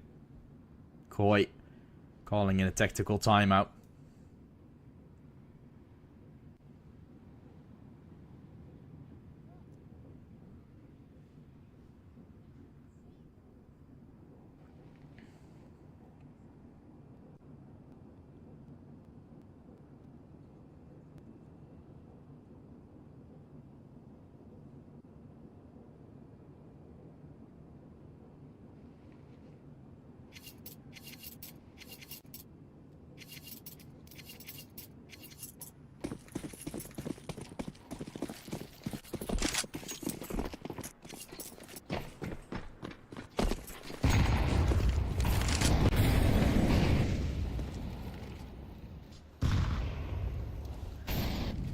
Opening fights that will not be found just yet. The AKs for the majority of the players.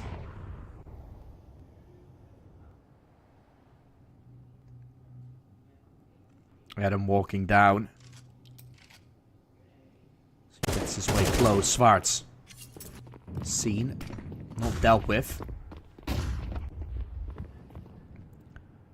Croy is trying their utmost to move their way around. Great shot there from Milty coming out at him. To be a dead man. Croy trying to go towards heaven or down in B. Two players at B waiting.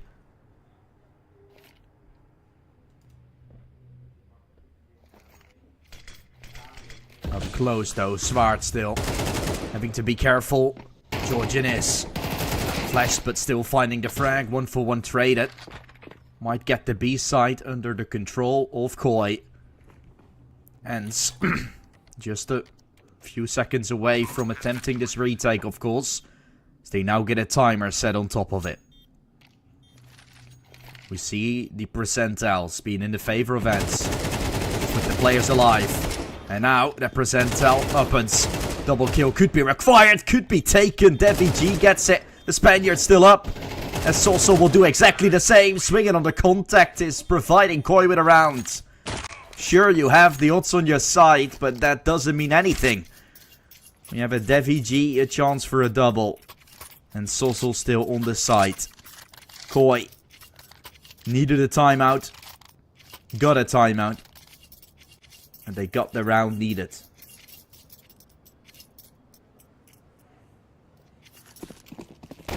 Two rounds away, Koi is from winning.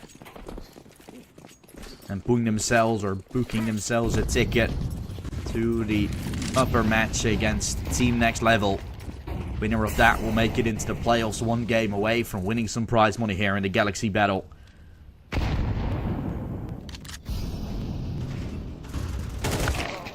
Good opener, outer side.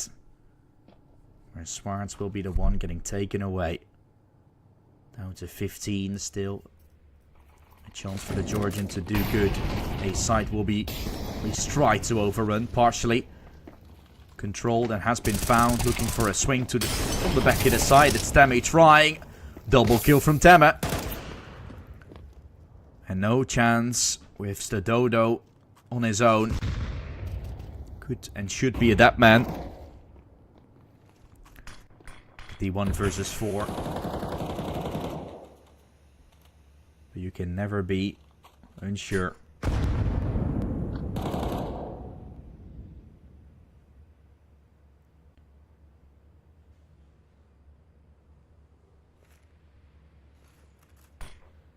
This can still very well be around.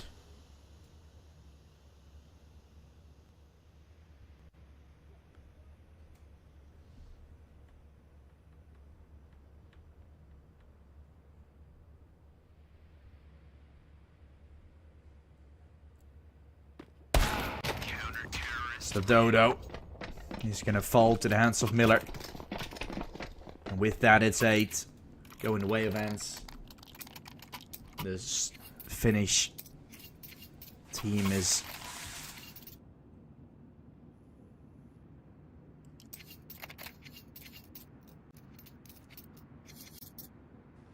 doing some great work so far on the CT site.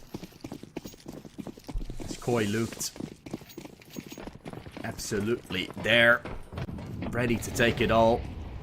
Almost recalling the victory already, when obviously response after still wasn't so sweet. Still not taken. Zwaar's full flash still doesn't seem to matter. He's been playing insane. A very good new up-and-coming talent, Zwaar's is. All of a sudden, getting called for a team to be the stand-in. I think it was Mouse NXT or something. And immediately, he showed what he was worth. Got picked up by Ents Academy, the next iteration.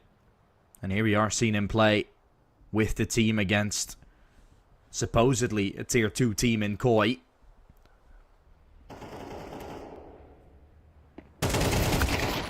Looking for a third. Adams won't be able to find it. Great shot from Moppos though. He is going to pick up the AK. And now there's 2 remaining still from Koi to come out victorious in a round where they basically had nothing. Getting planted. If Heaven gets killed, or Under Heaven rather, Hell, there is most definitely a chance. But maybe May, too high scene. Oof, he's found. Moppos is the one being taken away. No weapon picked up just yet. Bomb not planted for Main. And the Dodo. That is a sitting duck. If you wait on Heaven, I think his chances would have been there. But went down to help his friend, which fell short. And eventually, Koi fell short. With now a full buy, you would say they're going to have a bigger chance.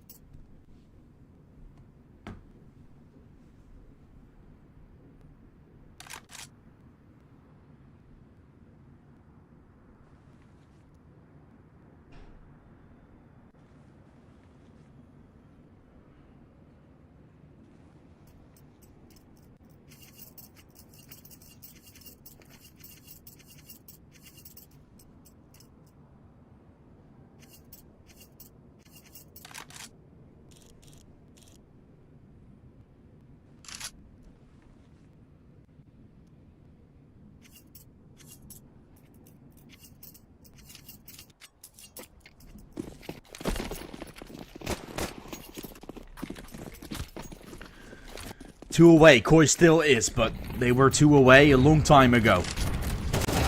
Double peek towards ramp. Okay. Opening fight won by Ense. This will make things even worse. Adam will be cleared as well, or at least Zwaar is gonna know he's here. Initially didn't want to take him down, eventually pulls the trigger. A double kill from Ents just simply by Koi losing their fights.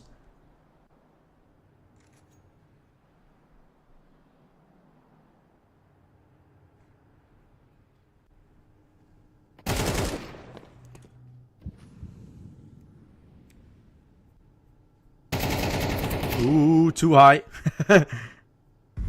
That is something.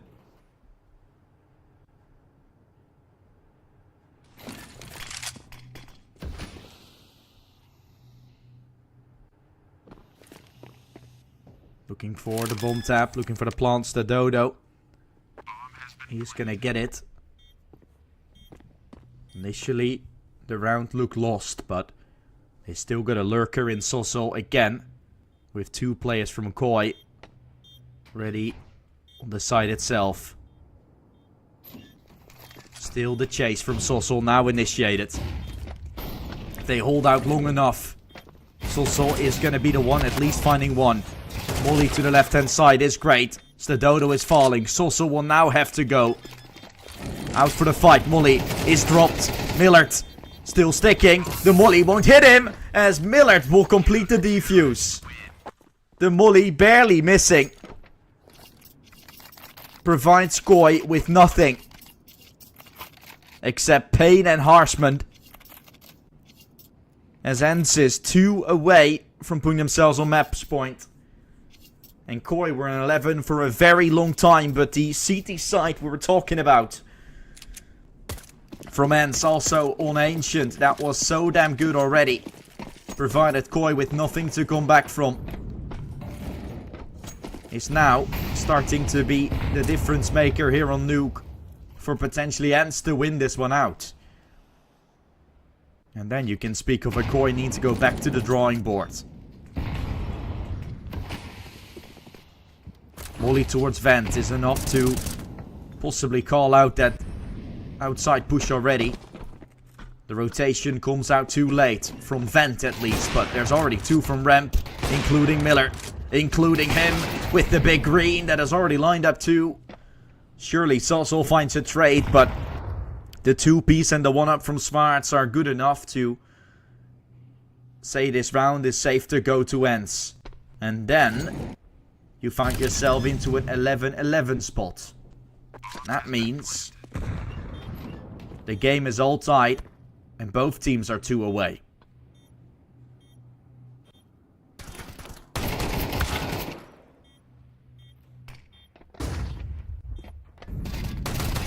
Twain looking to come out. Sassel. 1-for-1 trade has been found. The bomb's getting defused. As Ents will look for 11-11.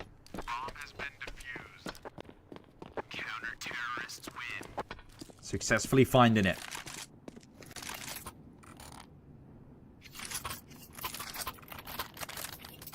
Starting to get a little worried here. Just a little.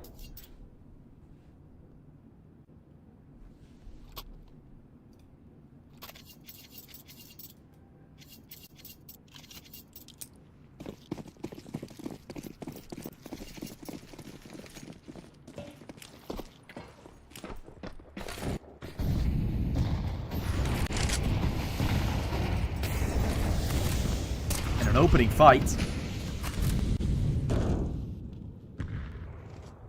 from the upper will make Ents immediately good in round 23. The comeback is up and they have almost just done it.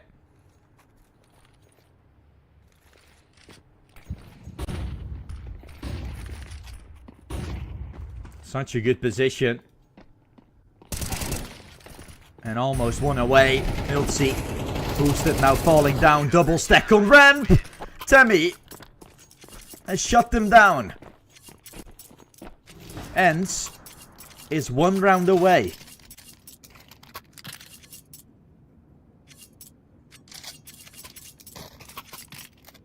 Koi were the ones in such big control. The first map was easy. The second was very weird to watch, because Ents dominated. And here, it's Ents that have completed a surprising comeback from 10-4 to 11-12. Only 1 round from Koi after the pistol and the follow-up here on the T side. They've gotten close various times, but it simply just hasn't been enough. And Millard finding multiple openings. Svarts playing a insane game so far. And them, even though they're not really that far ahead kills-wise, kill deficit is 1 kill ahead for Ents Academy when they should be 5. It's them 1 round away. Koi not, but an entry for Koi. Overtime still up for grabs.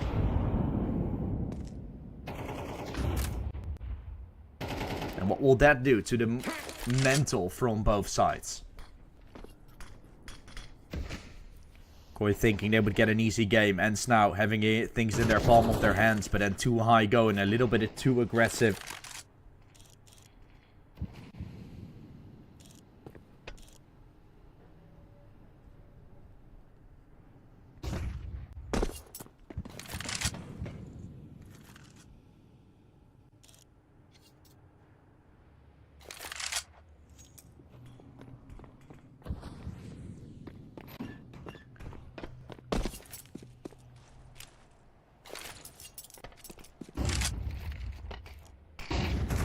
Sec. Flashbang. Great to set them up. 40 seconds remaining. Miltsy's gonna try up close to Dodo. Will come out with the fight taken down. Millard is all by himself to the back of the site. Trying to go nuclear, but he can't. Overtime will be the playing field. Such good control from ENCE over the course of this whole game.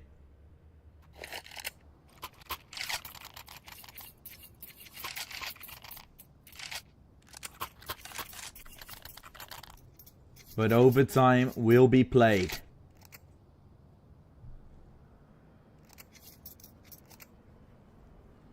And Koi can still win this one out.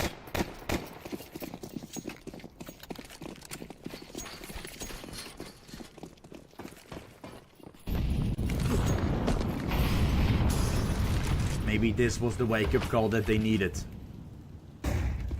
In overtime, you usually do see the team that handles best with the strength, or with the with the scariness of it all, with the nerves. And in particular, that looks to be Koi. But I've said that about everything. Said that about the game, I've said that about every single map, I've said it about every single round, but ENCE has always been there. Responding accordingly. And with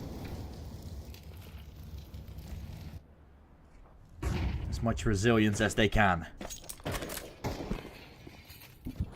Millard with the opener on the op. He will rotate his way down into B with the AWP. Outside presence wasn't really known. Swartz will not be seen, but he has seen DeVG trying to make his way to A. That should be where Tammy is informed that it should be A. Too high to the back of the site. They try to drop down where Millard is close. No scope on the AWP. He tries to go for a Hail Mary second. That's not the case, but Miltsy has arrived on B. The Dodo. Spotted out Miltsy. It's also initially watching for the drop that will now have to go for the clutch. Picks up an AWP, which is not really the weapon for the job. And he's not going to get it with it either. ENCE Academy picks up the first round in OT. Counter-terrorists win. Getting themselves a little bit closer to victory again.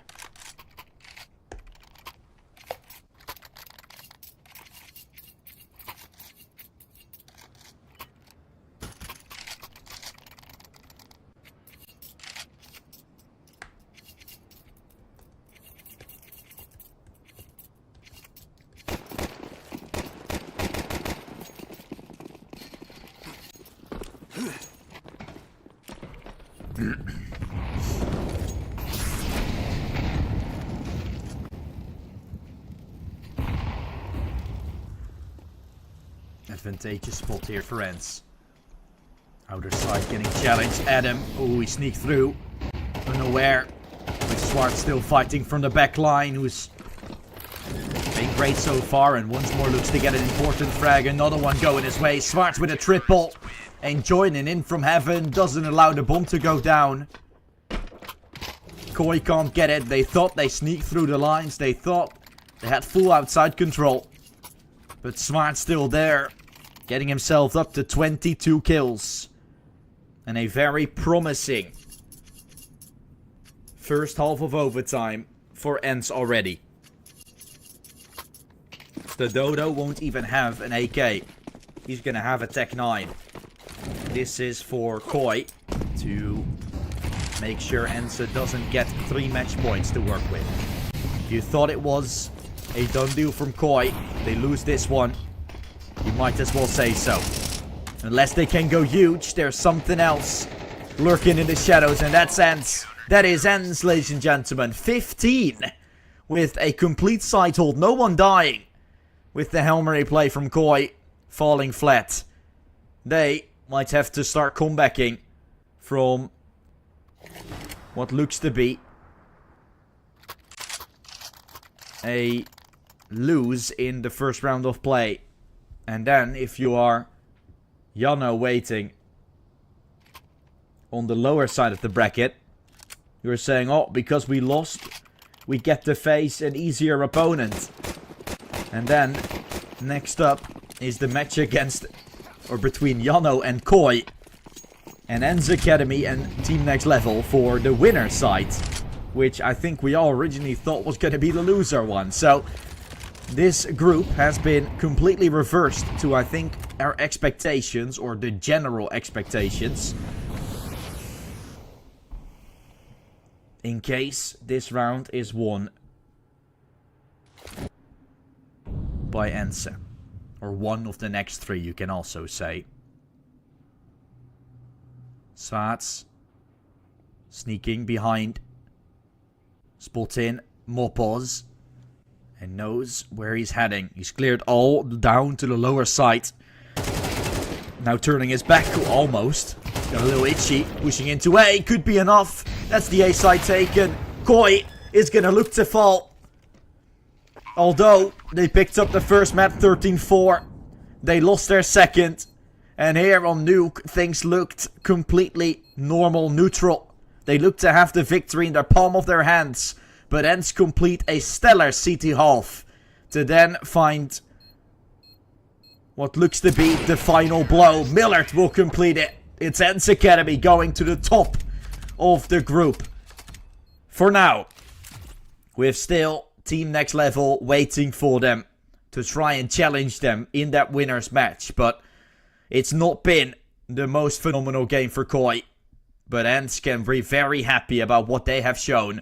What a brilliant performance here coming out from the Ens Academy side. This is definitely a match where they can start building up for a potential future. And all of a sudden, with this game, I think they are showing what they can do and what they're made of for also the future of this tournament. Potentially making it into the playoffs and making one of these playoffs teams it a little bit more tough. We've seen Navi Junior, we've seen Monty Jan, but also 9 and Gaming Gladiators are very tough positions to play against. So I'm super excited to see which teams will be doing so. For now, it's going to be Ens just taking the victory and us preparing us for the final match of today. In about 45 minutes, we will be live. I should say 50. With potential a little bit of delay for the Fireflux esports game between Hawks. So keep yourself in touch. Be sure to stick around, and in about 50 minutes we should be live with that game. Fireflux versus Hawks after the break.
The first game was a blast to watch. The second could be too, depending on how it's obviously gonna go. Because both teams have definitely gotten the opportunity to take things to the next level. We're talking about Fireflux versus the likings of the Hawks. Right here we see Group B. We just saw getting Ense the victory over Koi, which will join into the lower bracket against Yano. Whereas Team Next Level will face off against Ense in that winner's match to already get the number 1 and potentially the number 2 invitation if they get a second chance. Who will join Copenhagen Wolves in that upper match? It's Fireflux versus Hawks to decide. The loser will play up against Laser Cats for Group A. That is it. Let's take a look at the veto between these two teams. I don't know how these teams are on each and every map, but I would say some of the Pugger maps are going to be played more likely to. Mirage, then Dust 2, I would assume, for Fireflux. No, it's Anubis actually. And Inferno getting banned leaves us with 2 remaining maps. It's going to be Ancient. I mean, Dust 2 and Ancient both pretty much Pugger maps going out. So, choosing Ancient, a little bit more tactical, I would say, than a Dust 2 and a Mirage are. So, Fireflux choosing for that. Whereas Hawks go full blaze, guns blazing into this game.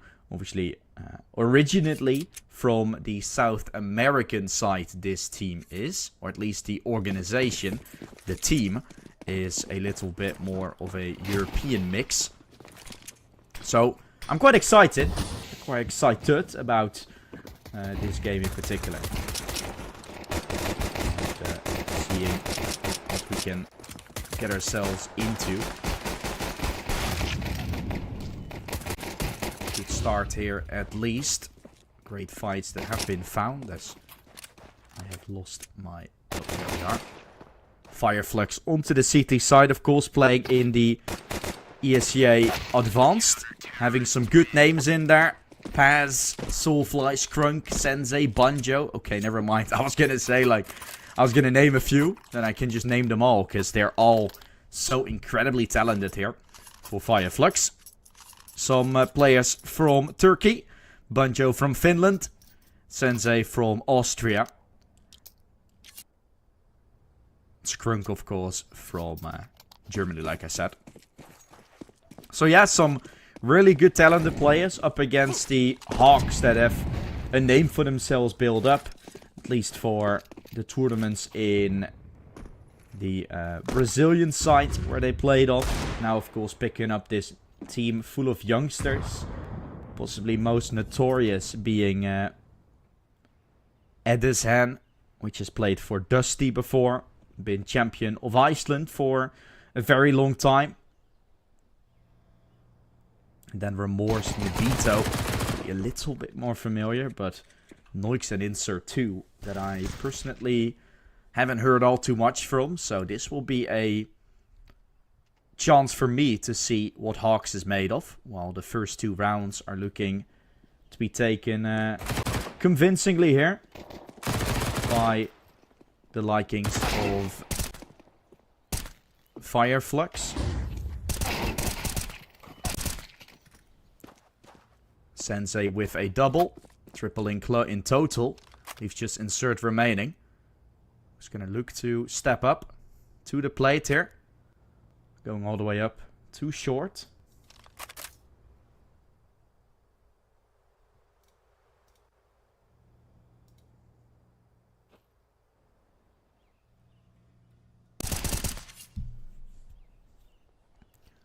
Okay, Insert. Hurt jumping, Hurt running. Sensei just waiting for it with the time on his side. You just wait this one out. Goes for a swing to take him down. 4 kills from Sensei as he is allowed to get Fireflux over the line.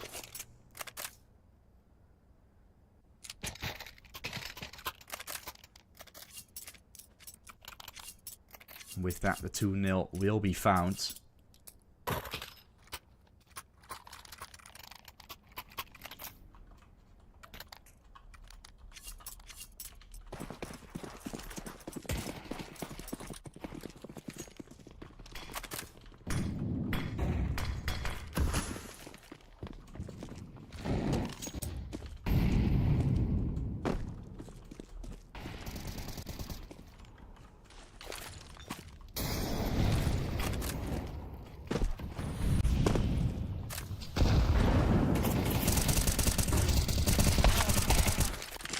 Oh.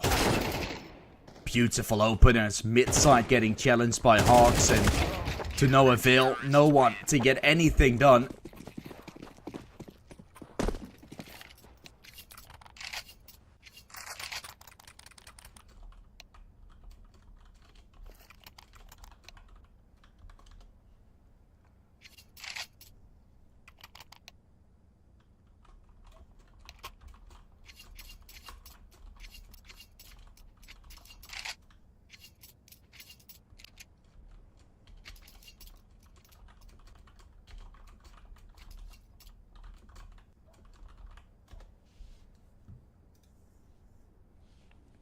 Technical pause, possibly for Hawks. Things aren't going all too well. That's something you've been able to see. Picked up one round with some deagles, relatively close, but ultimately not been the most phenomenal so far, with 6 kills in 3 rounds. Second round being 4, first round 2, and then 0 in their full buy. But yeah, Fireflux, like I said, a experienced team. I feel like the matches that they've played as of recent, also in, for example, ESGA Advance, where they're currently playing. They qualified through the European qualifier. And now, insides of ESGA Advance themselves, they're number 1 with an 11-1 scoreline. So, not many teams have been able to beat them. Team Next Level is also playing a fine bit of ESGA Advanced at the moment. But Fireflux ultimately just been playing to their best. Good shot from Sensei to begin with onto the Icelander.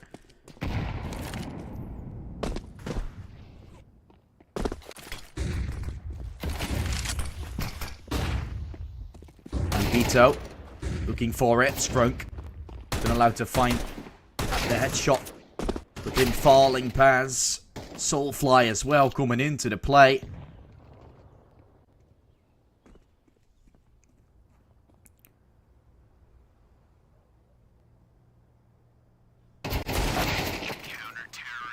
And there's 4 for Fireflux.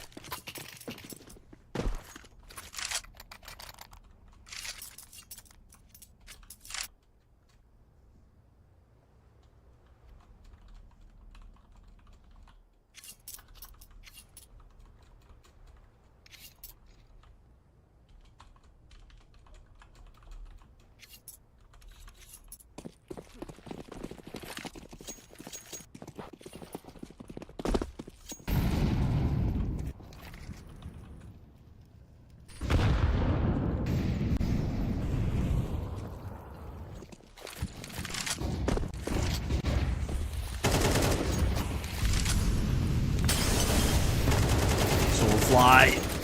Smokes are out on the A side, which initially set up Hawks quite nice. Nibito is waiting as he jumps his way through into the stair side to no avail, falling down to Banjo. The finished man still up for grabs, looking for more. Scrunk. Looked like Banjo's doing all the damage, getting some luck on his side, but not to be. Insert in the smoke, already getting hit up quite a bit by the German.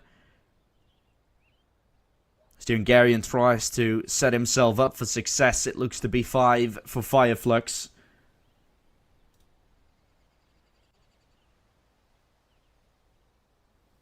Counter-terrorists win.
Mid side, Sensei.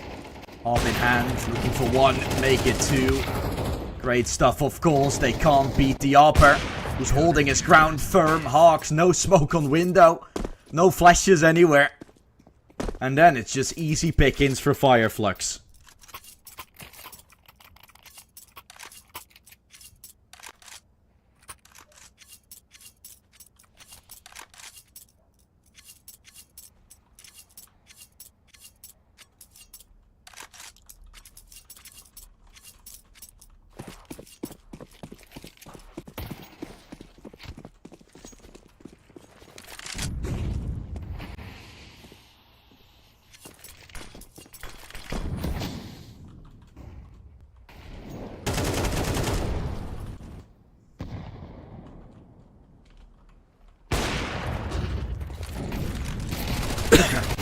Sprint on the ARP, picking up a second for that B side, of course. Pretty nice to have a second ARP, but easy to overrun. Great shot from Sensei. It's with 2 remaining. It's only a few seconds away from the round going Fireflux's way. It's only been about 8 minutes. And Fireflux is up 7-0. Just to give you guys an example of how a one-sided game can look like. But we said the same about Koi. They lost things against Ense, but you're looking at a team that has very limited experience as of a whole. Which is going to be very, very hard. Pass with the opener, Remorse. Trying his utmost here to get close to pass, potentially. He's also there to try and hold the Mac-10. Remorse still up close as the smoke will soon fade. Might make Remorse into an awkward spot. It's not going to happen. Next to it, Edison will help out. Nice shot from Sensei as he tries to go for one more to no avail, really. Insert with a lovely shot. It's all down to Banjo. As Fireflux might look to lose their first thing.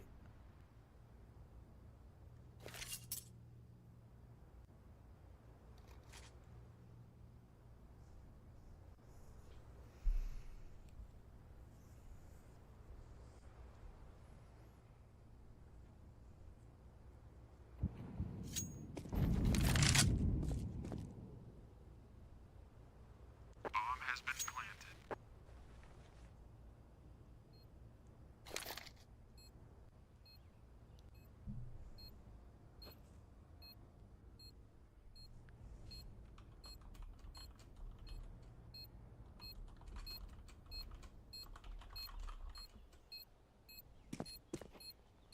Terrorists win.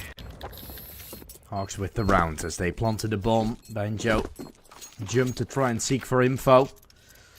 It looked like it was a little bit of a choke on the Fireflux side as well. Hawks getting away with a pretty easy round.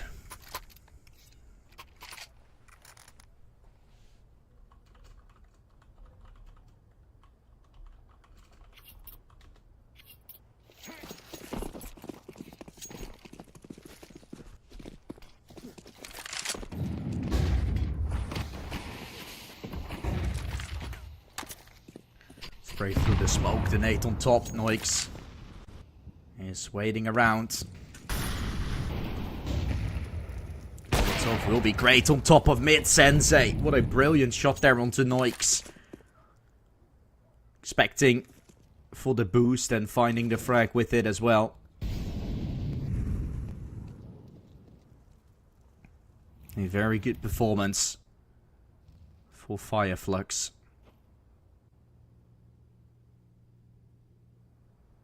Banjo goes, tries to re-aggress in towards the ramp site. Making some good work of him. Soulfly looking to swing. Ooh, he's seen him.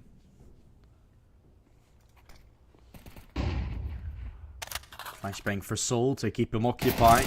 Soulfly waiting in window with Vito initially boosting for a window jump. Then watching short. The nade does good damage onto middle. Palace getting checked. Not the kill found. And so troubles on the horizon. As with the advantageous spot from Hawks, it's still not going to be all too much. Brunk will be seen and taken with it as well. Lovely stuff here from the Hawk side. They do fight themselves too.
Utility out for Hawks on middle. They played a little bit more sophisticated there. Although there's still, of course, a lot more needed. Great flashes into middle, you would say. Soul waiting there. Soulfly will be taken.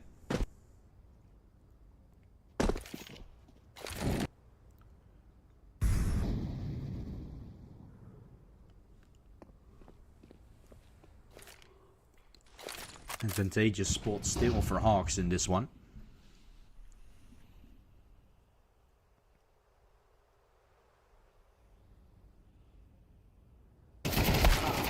Spray coming out, Nibito.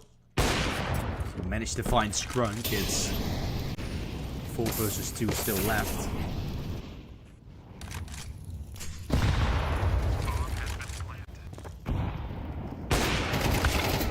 With the advantageous spot, Nibito managed to run his way through, managed to collapse right there and then, making Hawks get their third already.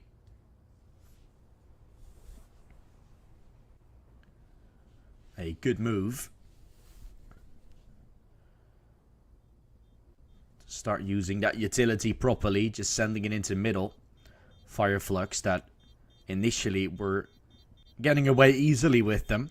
Maybe underestimating them. Now quite a bit there with the fights. That's where Hawks can take good advantage of. And the rounds will have to take a little bit longer. It's not going to be as much of a free run anymore.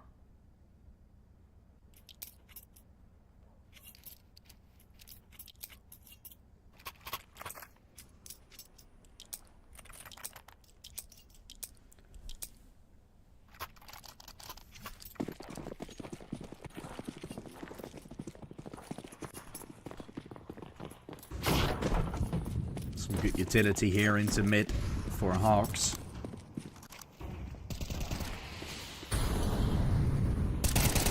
Will be a fake this time with the aggression from Fireflux B. It's a little bit of damage done to the Hawk side. Rotation called. As Pez will notice, no one is here towards the B side anymore.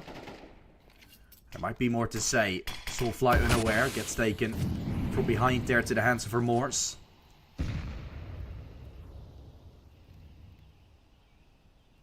As Hawks will look for a fourth. Boosting into window. Aggression towards B, still up. Has. Needing a double, getting a double. That's the bomb in his hands. the lurker all the way into window, getting caught. Pass, the hero of this round. Him not finding that double would have made it impossible. But he comes out victorious big time.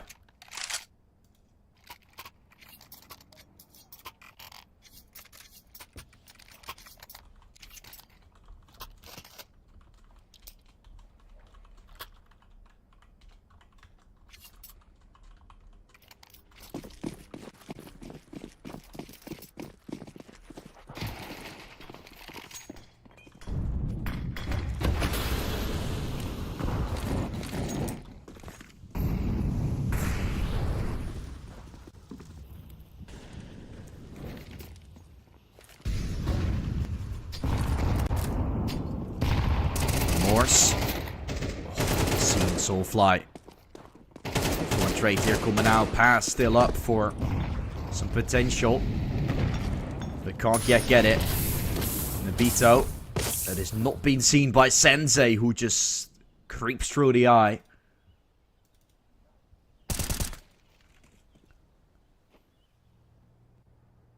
Noich found falling.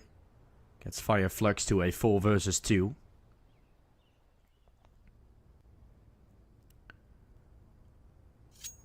Three players dying there in middle. As with Fire Flux not going on mid, but fighting from the allocated spots, is the only small change that was needed in order to sustain.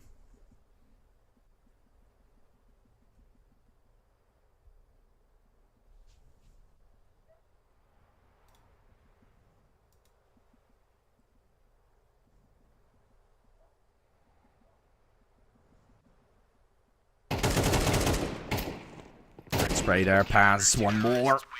We'll find it. It's 9-3 as we're switching sides. Fire Flux started losing a bit. Then went on, like I said, a little bit more, falling back into the spots necessary.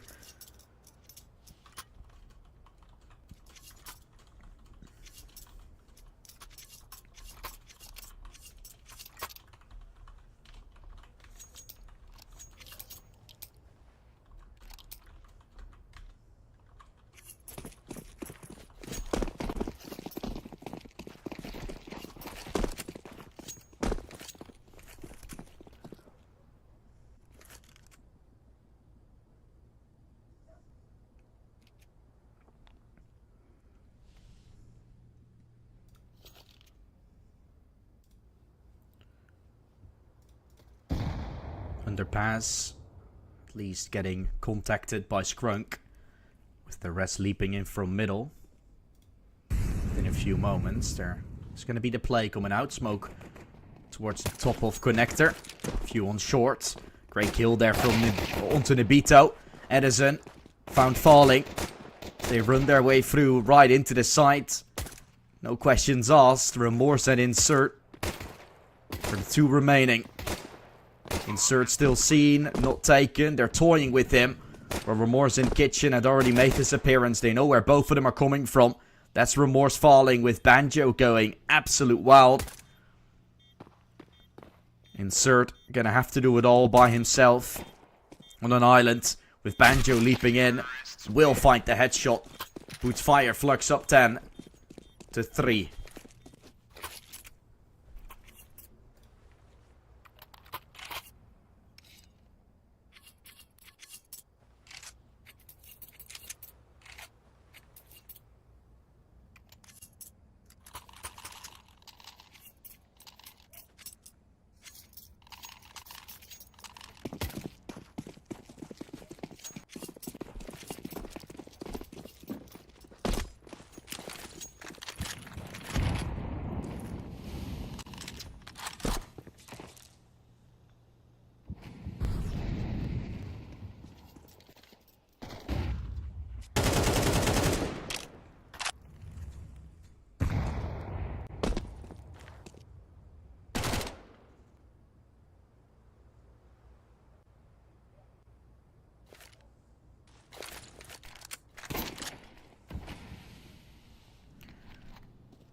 No entry yet, but look at what control Skrunk has taken.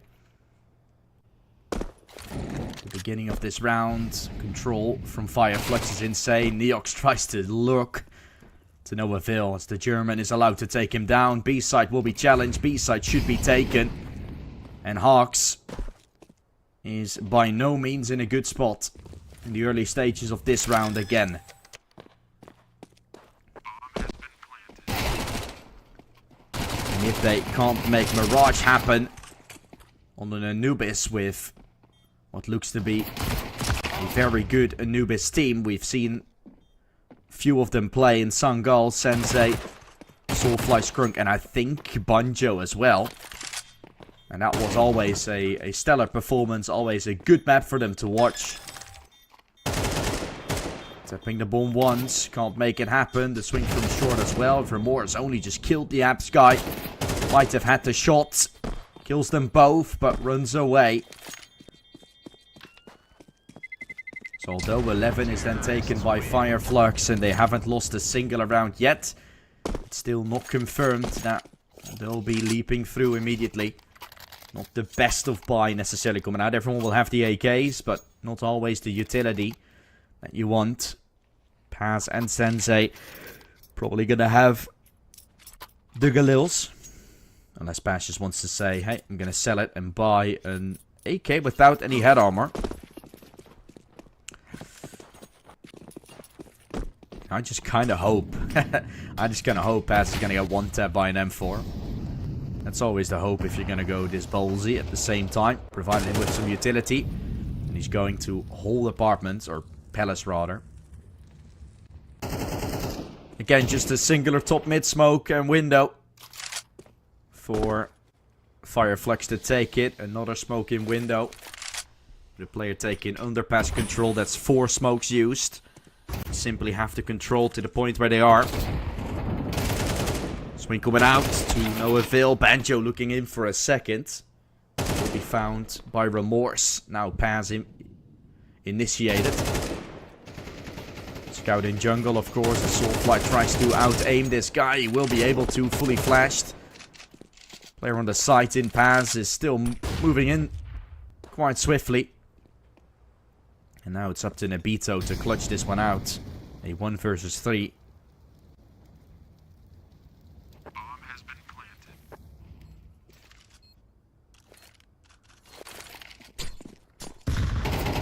Soulfly waiting. He's gonna get it. 12-3 will be found. Fireflux getting themselves all the way up to 12.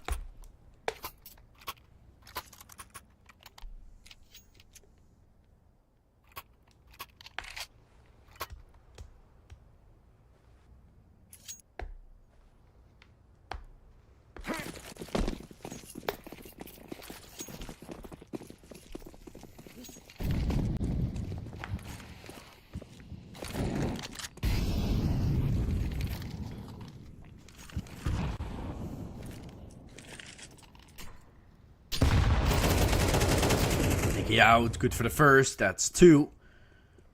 3 rounds is all Hawks will get, it looks like. As we see 2 one-sided games on our 2 games today in terms of the first map. We did see a turnaround on the second, but for this one, really feel like level-wise, there is a little bit of a difference in play. I said that at the remainder, or the last one as well. But here we really do have something to say. Some good face-it players. That's for sure. On the side of Hawks. Playing in leagues. In intermediate at the moment. Where they're 12-1. But ESGA intermediate to ESGA advanced is a very big difference. And we're not only just talking about advanced. We're talking about 11-1 in ESGA advanced. Where there's teams like Koi, or at least on the level of Koi playing. They're constantly winning against them, constantly playing good, and Paz will finish off the deal. 13-3. 9-3 half turned into 13-3. It could have even been more one-sided if they kept on going after the 7-0 start they had initially. But a good performance from the Turkish squad, or majority Turkish, of course. Two of them from there. We got a German, an Austrian, and also Banjo from Finland, of course. But very nice performance. Also, some good fans. I just quickly looked at their Twitter page. They had also a kick stream for all the Turkish viewers out there. So a big fan stream coming there. About 2,000 people watching. So lots of fun there as well to see everybody really getting involved to watch this Fireflux team. But for now, we'll drop into a short break. We'll see if they can continue this streak with Anubis being their own pick. You would think it's going to be a 2-0, but we'll see what Hawks have in store for us after the short break.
some questions in the chat. I saw it's Fireflux that took the first map. It's not Hawks to take it.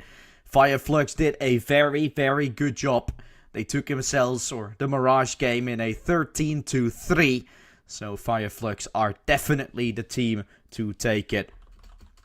And they are the ones that are going to be looking really, really good going into this Anubis with the 1-0 lead.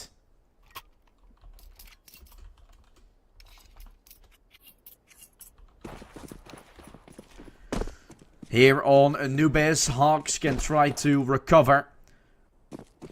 But ultimately, Fireflux has played what looks like a very promising game.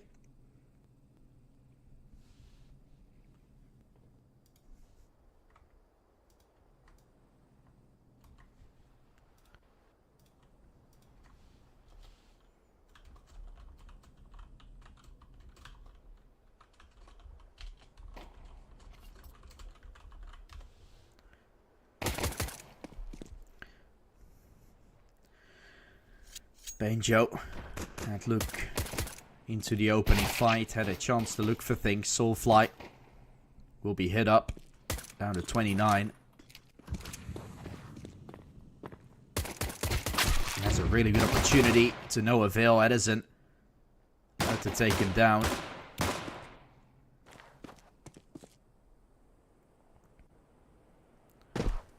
Dilberettas from Paz up close, trying his utmost, but will be taken to the hands of Nebito.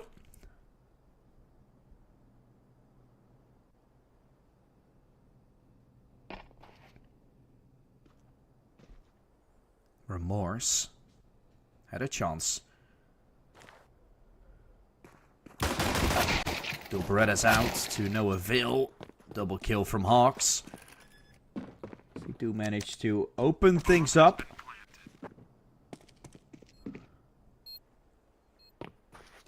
Three kills from Hawks is definitely gonna get him into a comfortable spot. The only one that's gotten killed so far is still alive though, Paz. With a chance. Dilberettas in hands, looking to get up close. Very close indeed. As he finds himself nothing but a bullet into his face. There Noix is a sitting duck, and Remorse will put the final number on the board to get Hawks up 1-0 in this map.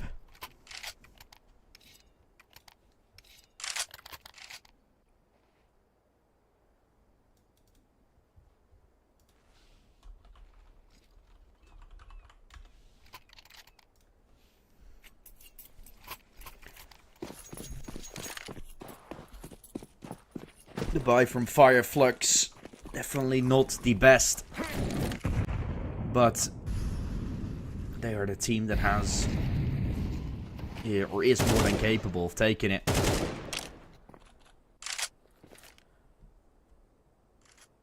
Looking for a little peek, at least that's what Paz is going for here. Opportunity that should be presented.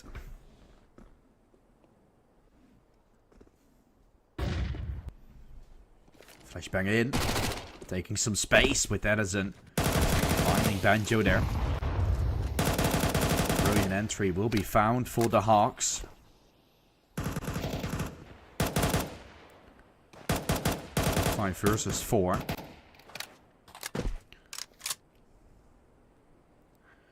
With them looking to leap into B, no one checking water. That's why Scrunk could be a sitting duck. Scrunk up close.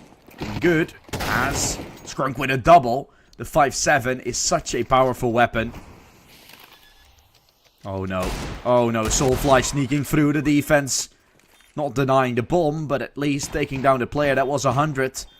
Up against the Icelander. With about 17. Baiting is great. Shots are fired. Through the smoke looking for them. Edison. One bullet away from death, and that one will go straight into his chest. A brilliant round for Fireflux. As it will be 1-1. Here onto the city side.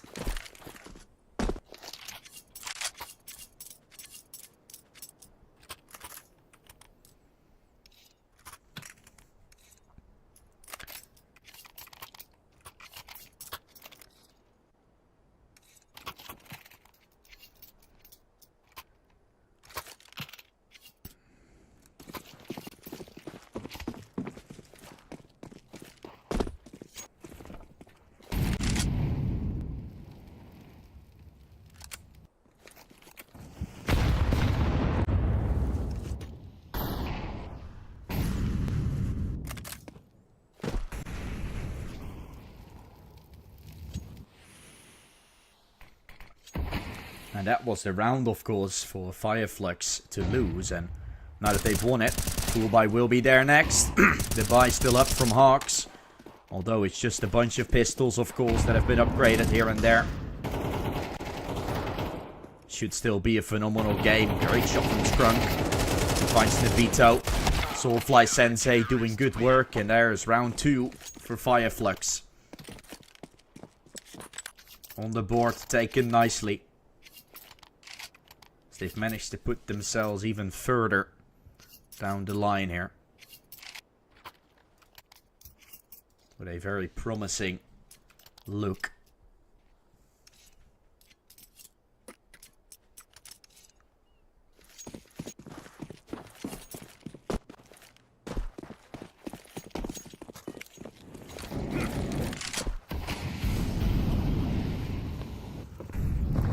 Running fast. Their way into middle with Molly's doing some damage and Soulfly waiting around the corner. Banjo with it. A lovely double to begin with. The opening fights have been going the way of Fireflux for majority of this game. Mid is such a brawl usually.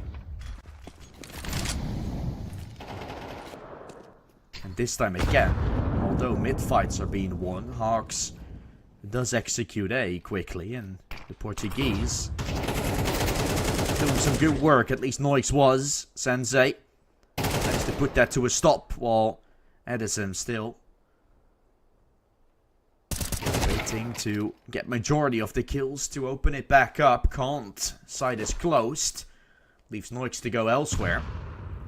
But towards B, to possibly his surprise, Scrunk is already waiting. And that could make things a whole lot harder. All of a sudden.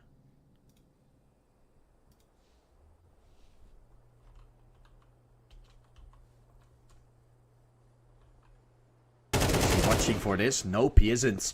Jiggling towards middle, thinking Noix wasn't going to clear it. And now up for a 4K and a clutch.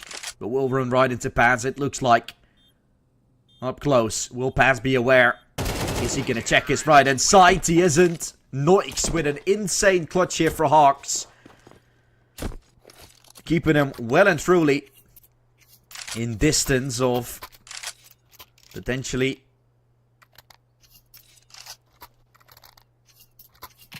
reaching further more.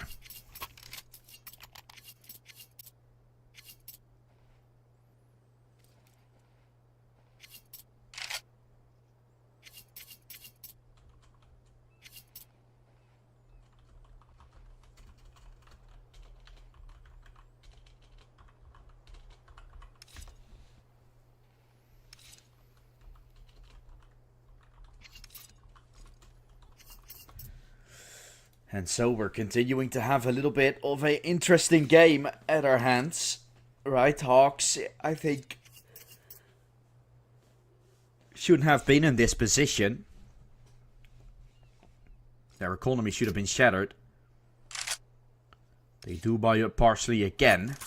And Fireflux losing this one, and they're going to lose a whole lot more after. So Hawks getting a little bit of the look of the draw with them, with the rifles, but ultimately playing a much more stable game than their Mirage was.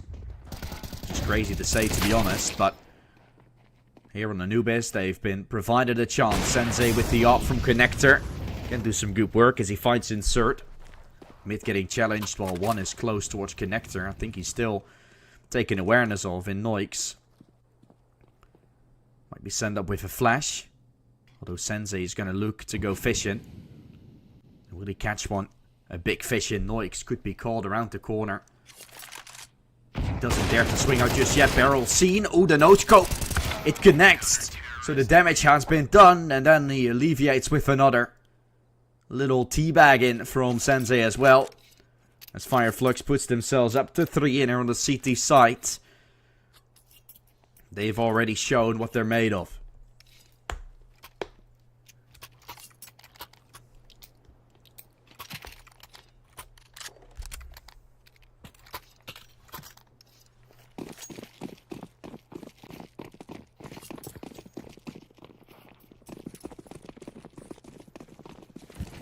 winner of this will obviously face off against Copenhagen Wolves. Loser will play Laser Cat. So none of the two are going to have an easy match going forward. But Zarya Flux are playing some good Counter-Strike right now. And that is one clear example of a team that I see it making far, together with originally Akoi. Apparently now that is Ends Academy. I think it's always nice with this tournament, because you got some teams that make it out of the group stage, then you got some teams getting invited. And it's always sort of the debate whether or not teams from the group stage or the invited teams later on are going to do great. In the Galaxy Battle, we've seen various times that teams that get invited are going through, but we've also seen some of the other teams make it across, right? Last season, we had 4 teams getting invited, including 2 of them only to make it through, which eventually was the finals, but right, there are still some storylines that can be told with a Laser Cats that has now also been invited into the group stage again, considering he only made it to the semi-finals.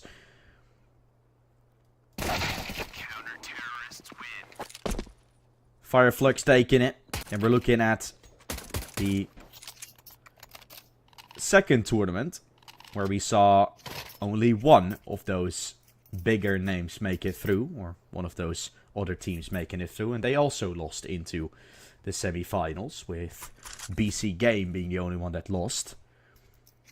And in Galaxy Battle number 1, it was a very old format of what previously was called another type of series, where it was a 5 group versus 5 group, a round robin stage, and then into the playoffs.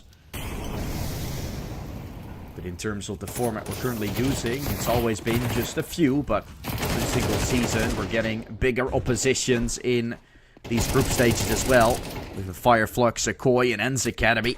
You can see that it's starting to build up nicely. Here in this round, it's also with 3 versus 3. Round 8. Fireflux are up 5-2 here on the CT side, are getting very close to taking a half win potentially.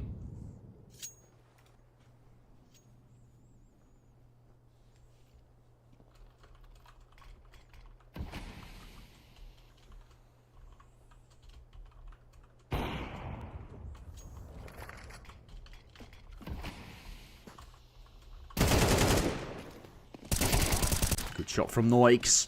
Oh, a team kill. Nobito taken after. That's a double kill for just one. Fireflux getting a little lucky there, I feel like, with the team kill action. But they're taking it with open arms. 6-2 is found in the favor of Fireflux. They're the ones getting closer and closer to a half win.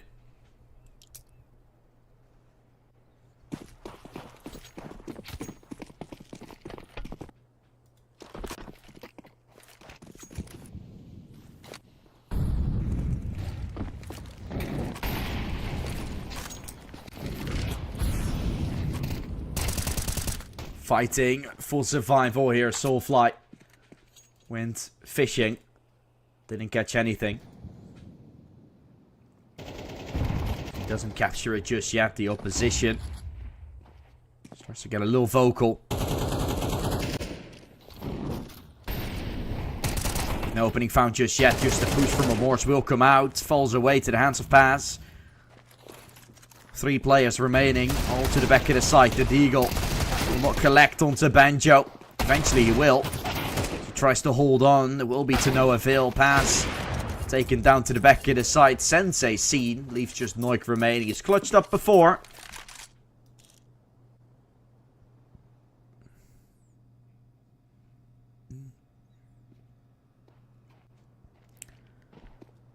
What can Sensei do? The plant from Noix comes out. Might show his hand in the hat soon enough. going to. Now he is. Oh, that's the moment. He peeks back. The swing from Noix again. As he will be the one to fall. What a brilliant round there again from Noix. Doing it back to Sensei. The way expected. That is a third for Hawks. Nicely taken.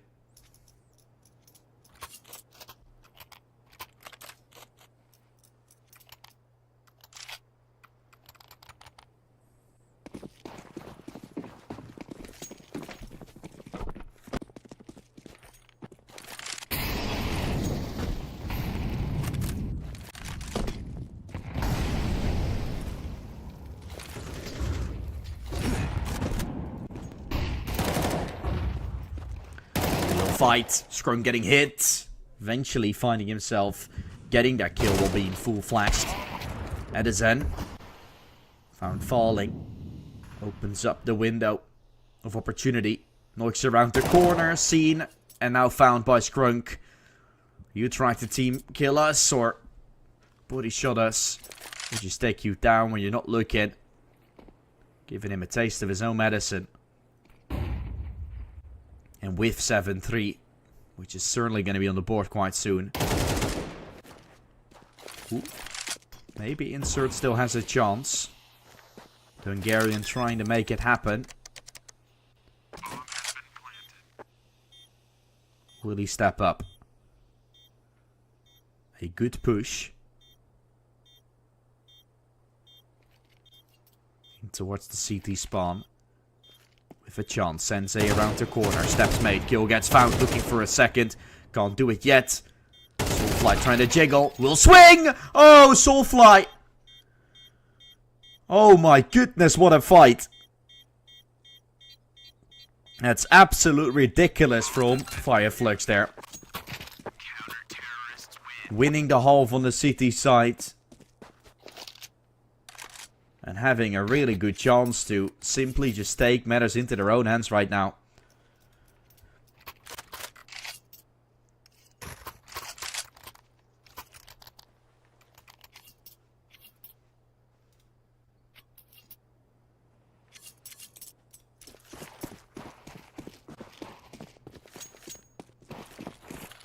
They have done incredibly great so far.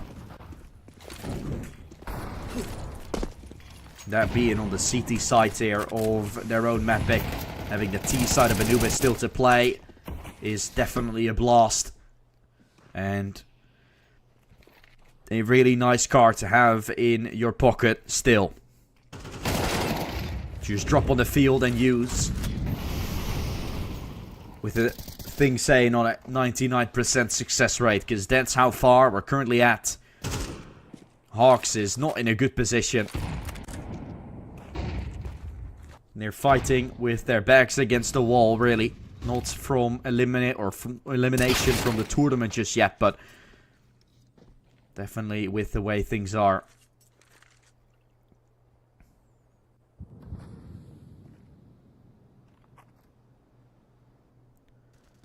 Pass jiggling, Scrunk aggression towards the water side. Figuring out A is clear, should be B. Pass is going to start repossessing. To be aware of this. Steps made. Not the kill Pass been looking for. Now he will. Swinging back and forth. Still get himself a second. Just jiggling out the pillar of the site. And the Beto that has a dangerous threat coming within seconds. As he's down to 1. Scrunk will be seen. And takes him down. What a round again for Fireflux. Rotation called in time. The timings are on their side and Hawks don't have any utility to send it into B. It's just a full-on rush, which Fireflux are totally ready for. You think you've played yourself like a promising round, but ultimately you kind of just haven't. Soulfly Sensei having a little bit of a debate on what weapon he wants. Just trolling a little bit as well. It's been a great game for Fireflux. They know they're in a comfortable spot, and as long as the vibes are high, you continue to have that maybe a little bit too much for these aggressive plays. That's where Remorse will strike back. A double kill will be found from the youngster. as he will find himself being taken away. Pass was ready for it.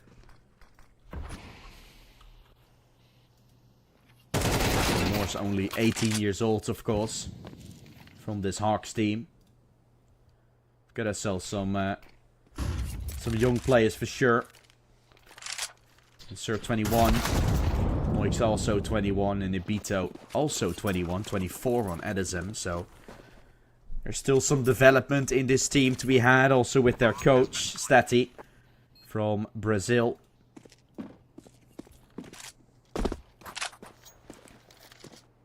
And only really 2 months of play and getting close to intermediate playoffs.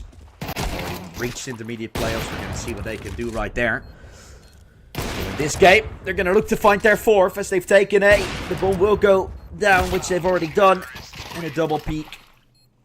Or the double hold, the double tower will be good enough to take Fireflux down. The final nail in the coffin getting put. 4 scrambled round, including one of the pistol. And then a round where they had a bonus buy. So how much is this Hawks really worth at the moment? With Fireflux on what looks to be their favorite side in this game. On this map.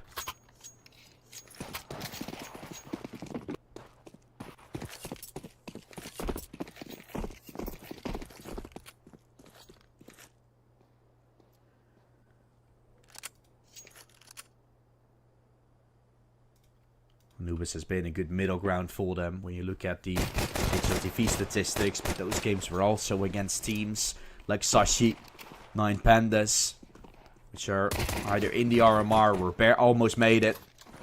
Gen 1 and Verdant, particularly the T side being the strongest. And here we see the opening fight from Soulfly coming out. Back of side is still where Remorse and Moik are waiting. They're trying to cancel midway through because A side is fully taken by Banjo. Waiting up close though in the smoke, Soulfly and Sensei. Although they're called upon to rotate around. They're not going to stick towards the connected side. Yes, Soulfly is, but the rest is on A, planting the bomb. And making sure Hawks are going to have to rotate if they want to win this round. They do have a kit on Edison, but to get there takes about 10 seconds. To kill everybody, it should be a very fast play from Hawks coming out. It simply doesn't seem like you're going to have the time for it. Edison is already a dead man walking. Noise can pick up the kit, but needs 3 more in total, which won't be happening. Fireflux takes the pistol. And are 9-4 up here in this game of Anubis. A brilliant performance so far for Fireflux. Can they continue to hold this one up? Can they continue to show their remorse, their strength? Because, first of all, they will have to. Next to that, they have the capability for it. Surely this one should be easy pickings, right, for Fireflux. Then we're going to see that full buy again, where we previously saw Hawks get the victory on. But it only kept on being that one for a long time on the T side. We're going to see if that's to be this time. Will history repeat itself? Where's Fireflux going to win a few more in a row? Up close Sensei, figuring out 2 are waiting towards the B site. A is again taken, mid is again found. Hawk playing that one open, knowing they have the pistol, so better off stacking somewhere to make some play. And that's exactly what they do.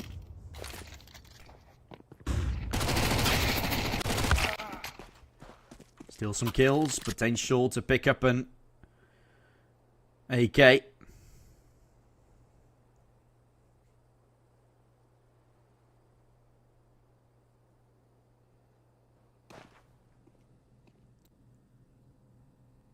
S13 is in the palm of their hands right now for Fireflux.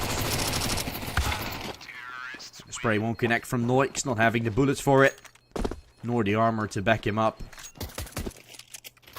Double digits for Fireflux coming in their way.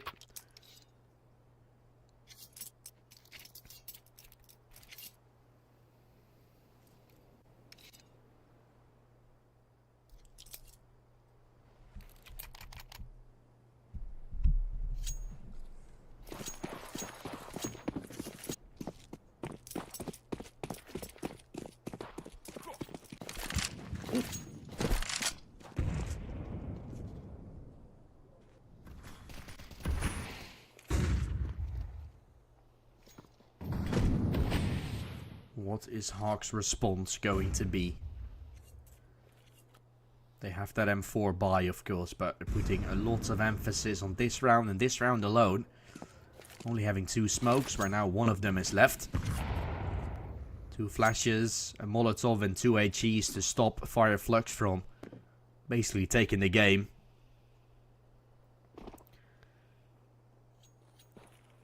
And with the fact that you have still those AKs to work against, it's not like you've really profited all too much.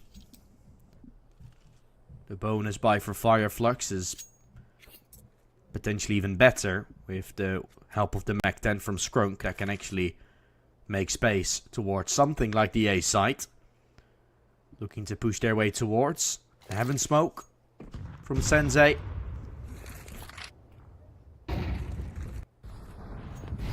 And the utility towards the A site, the boost, used for 1. But the rest is history. Site should be taken over.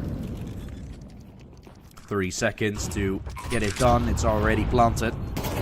Up close, a double peek. Banjo holds on. Looking for more. Trade frag found. Pass comes out with another. A few more around the corner. Trying for it. A little boost over top. Nibito. As Edison has been found. It's all down to Remorse. It comes from long and Noix that is boxed out with the smoke. Now just Nibito. That's running away for safety, for help, when nothing is there. Fireflux has taken themselves 11. Terrorists win.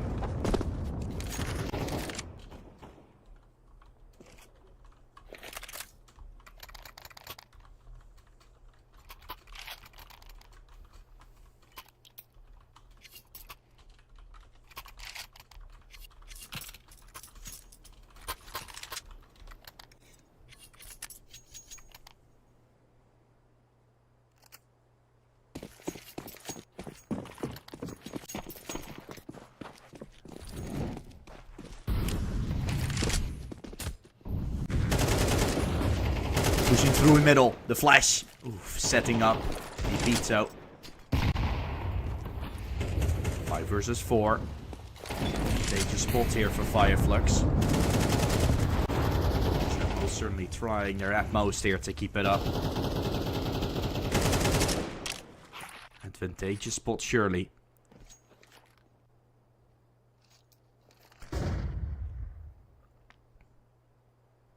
As the flash will be great on insert coming out.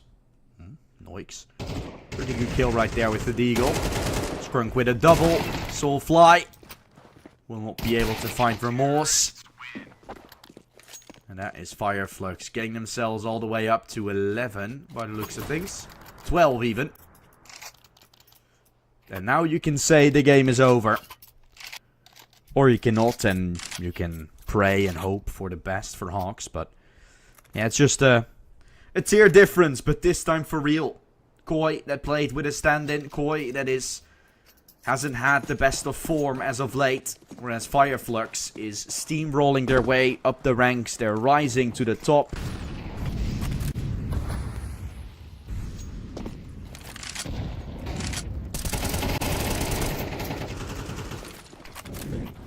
And that is what is happening at the moment. Great prize money that can be won, so Fireflux is up for it.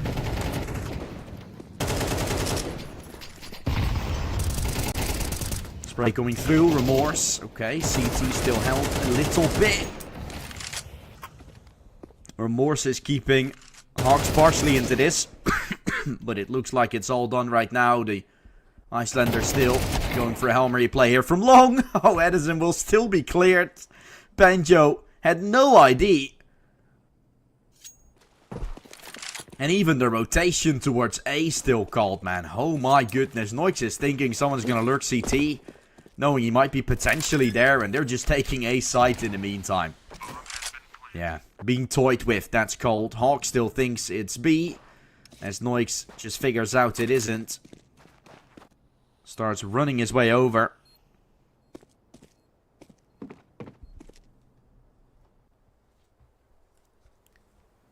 Yep, it's really not B. Mid getting checked. Skrunk will be heard running his way into sewers. And up close then Soulfly finding their final blow. Not yet.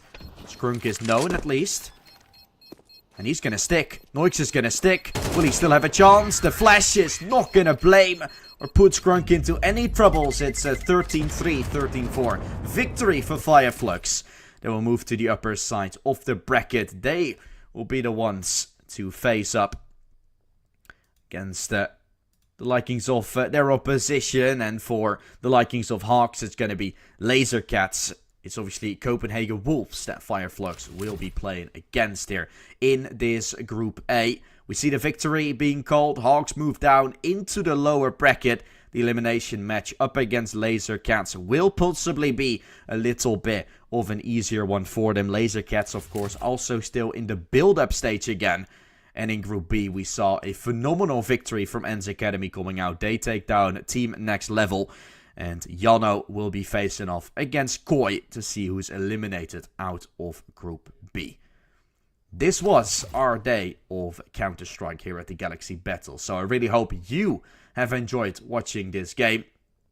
And we're going to see you next time. Probably tomorrow. We're going to have ourselves some matches tomorrow. So be sure to tune in.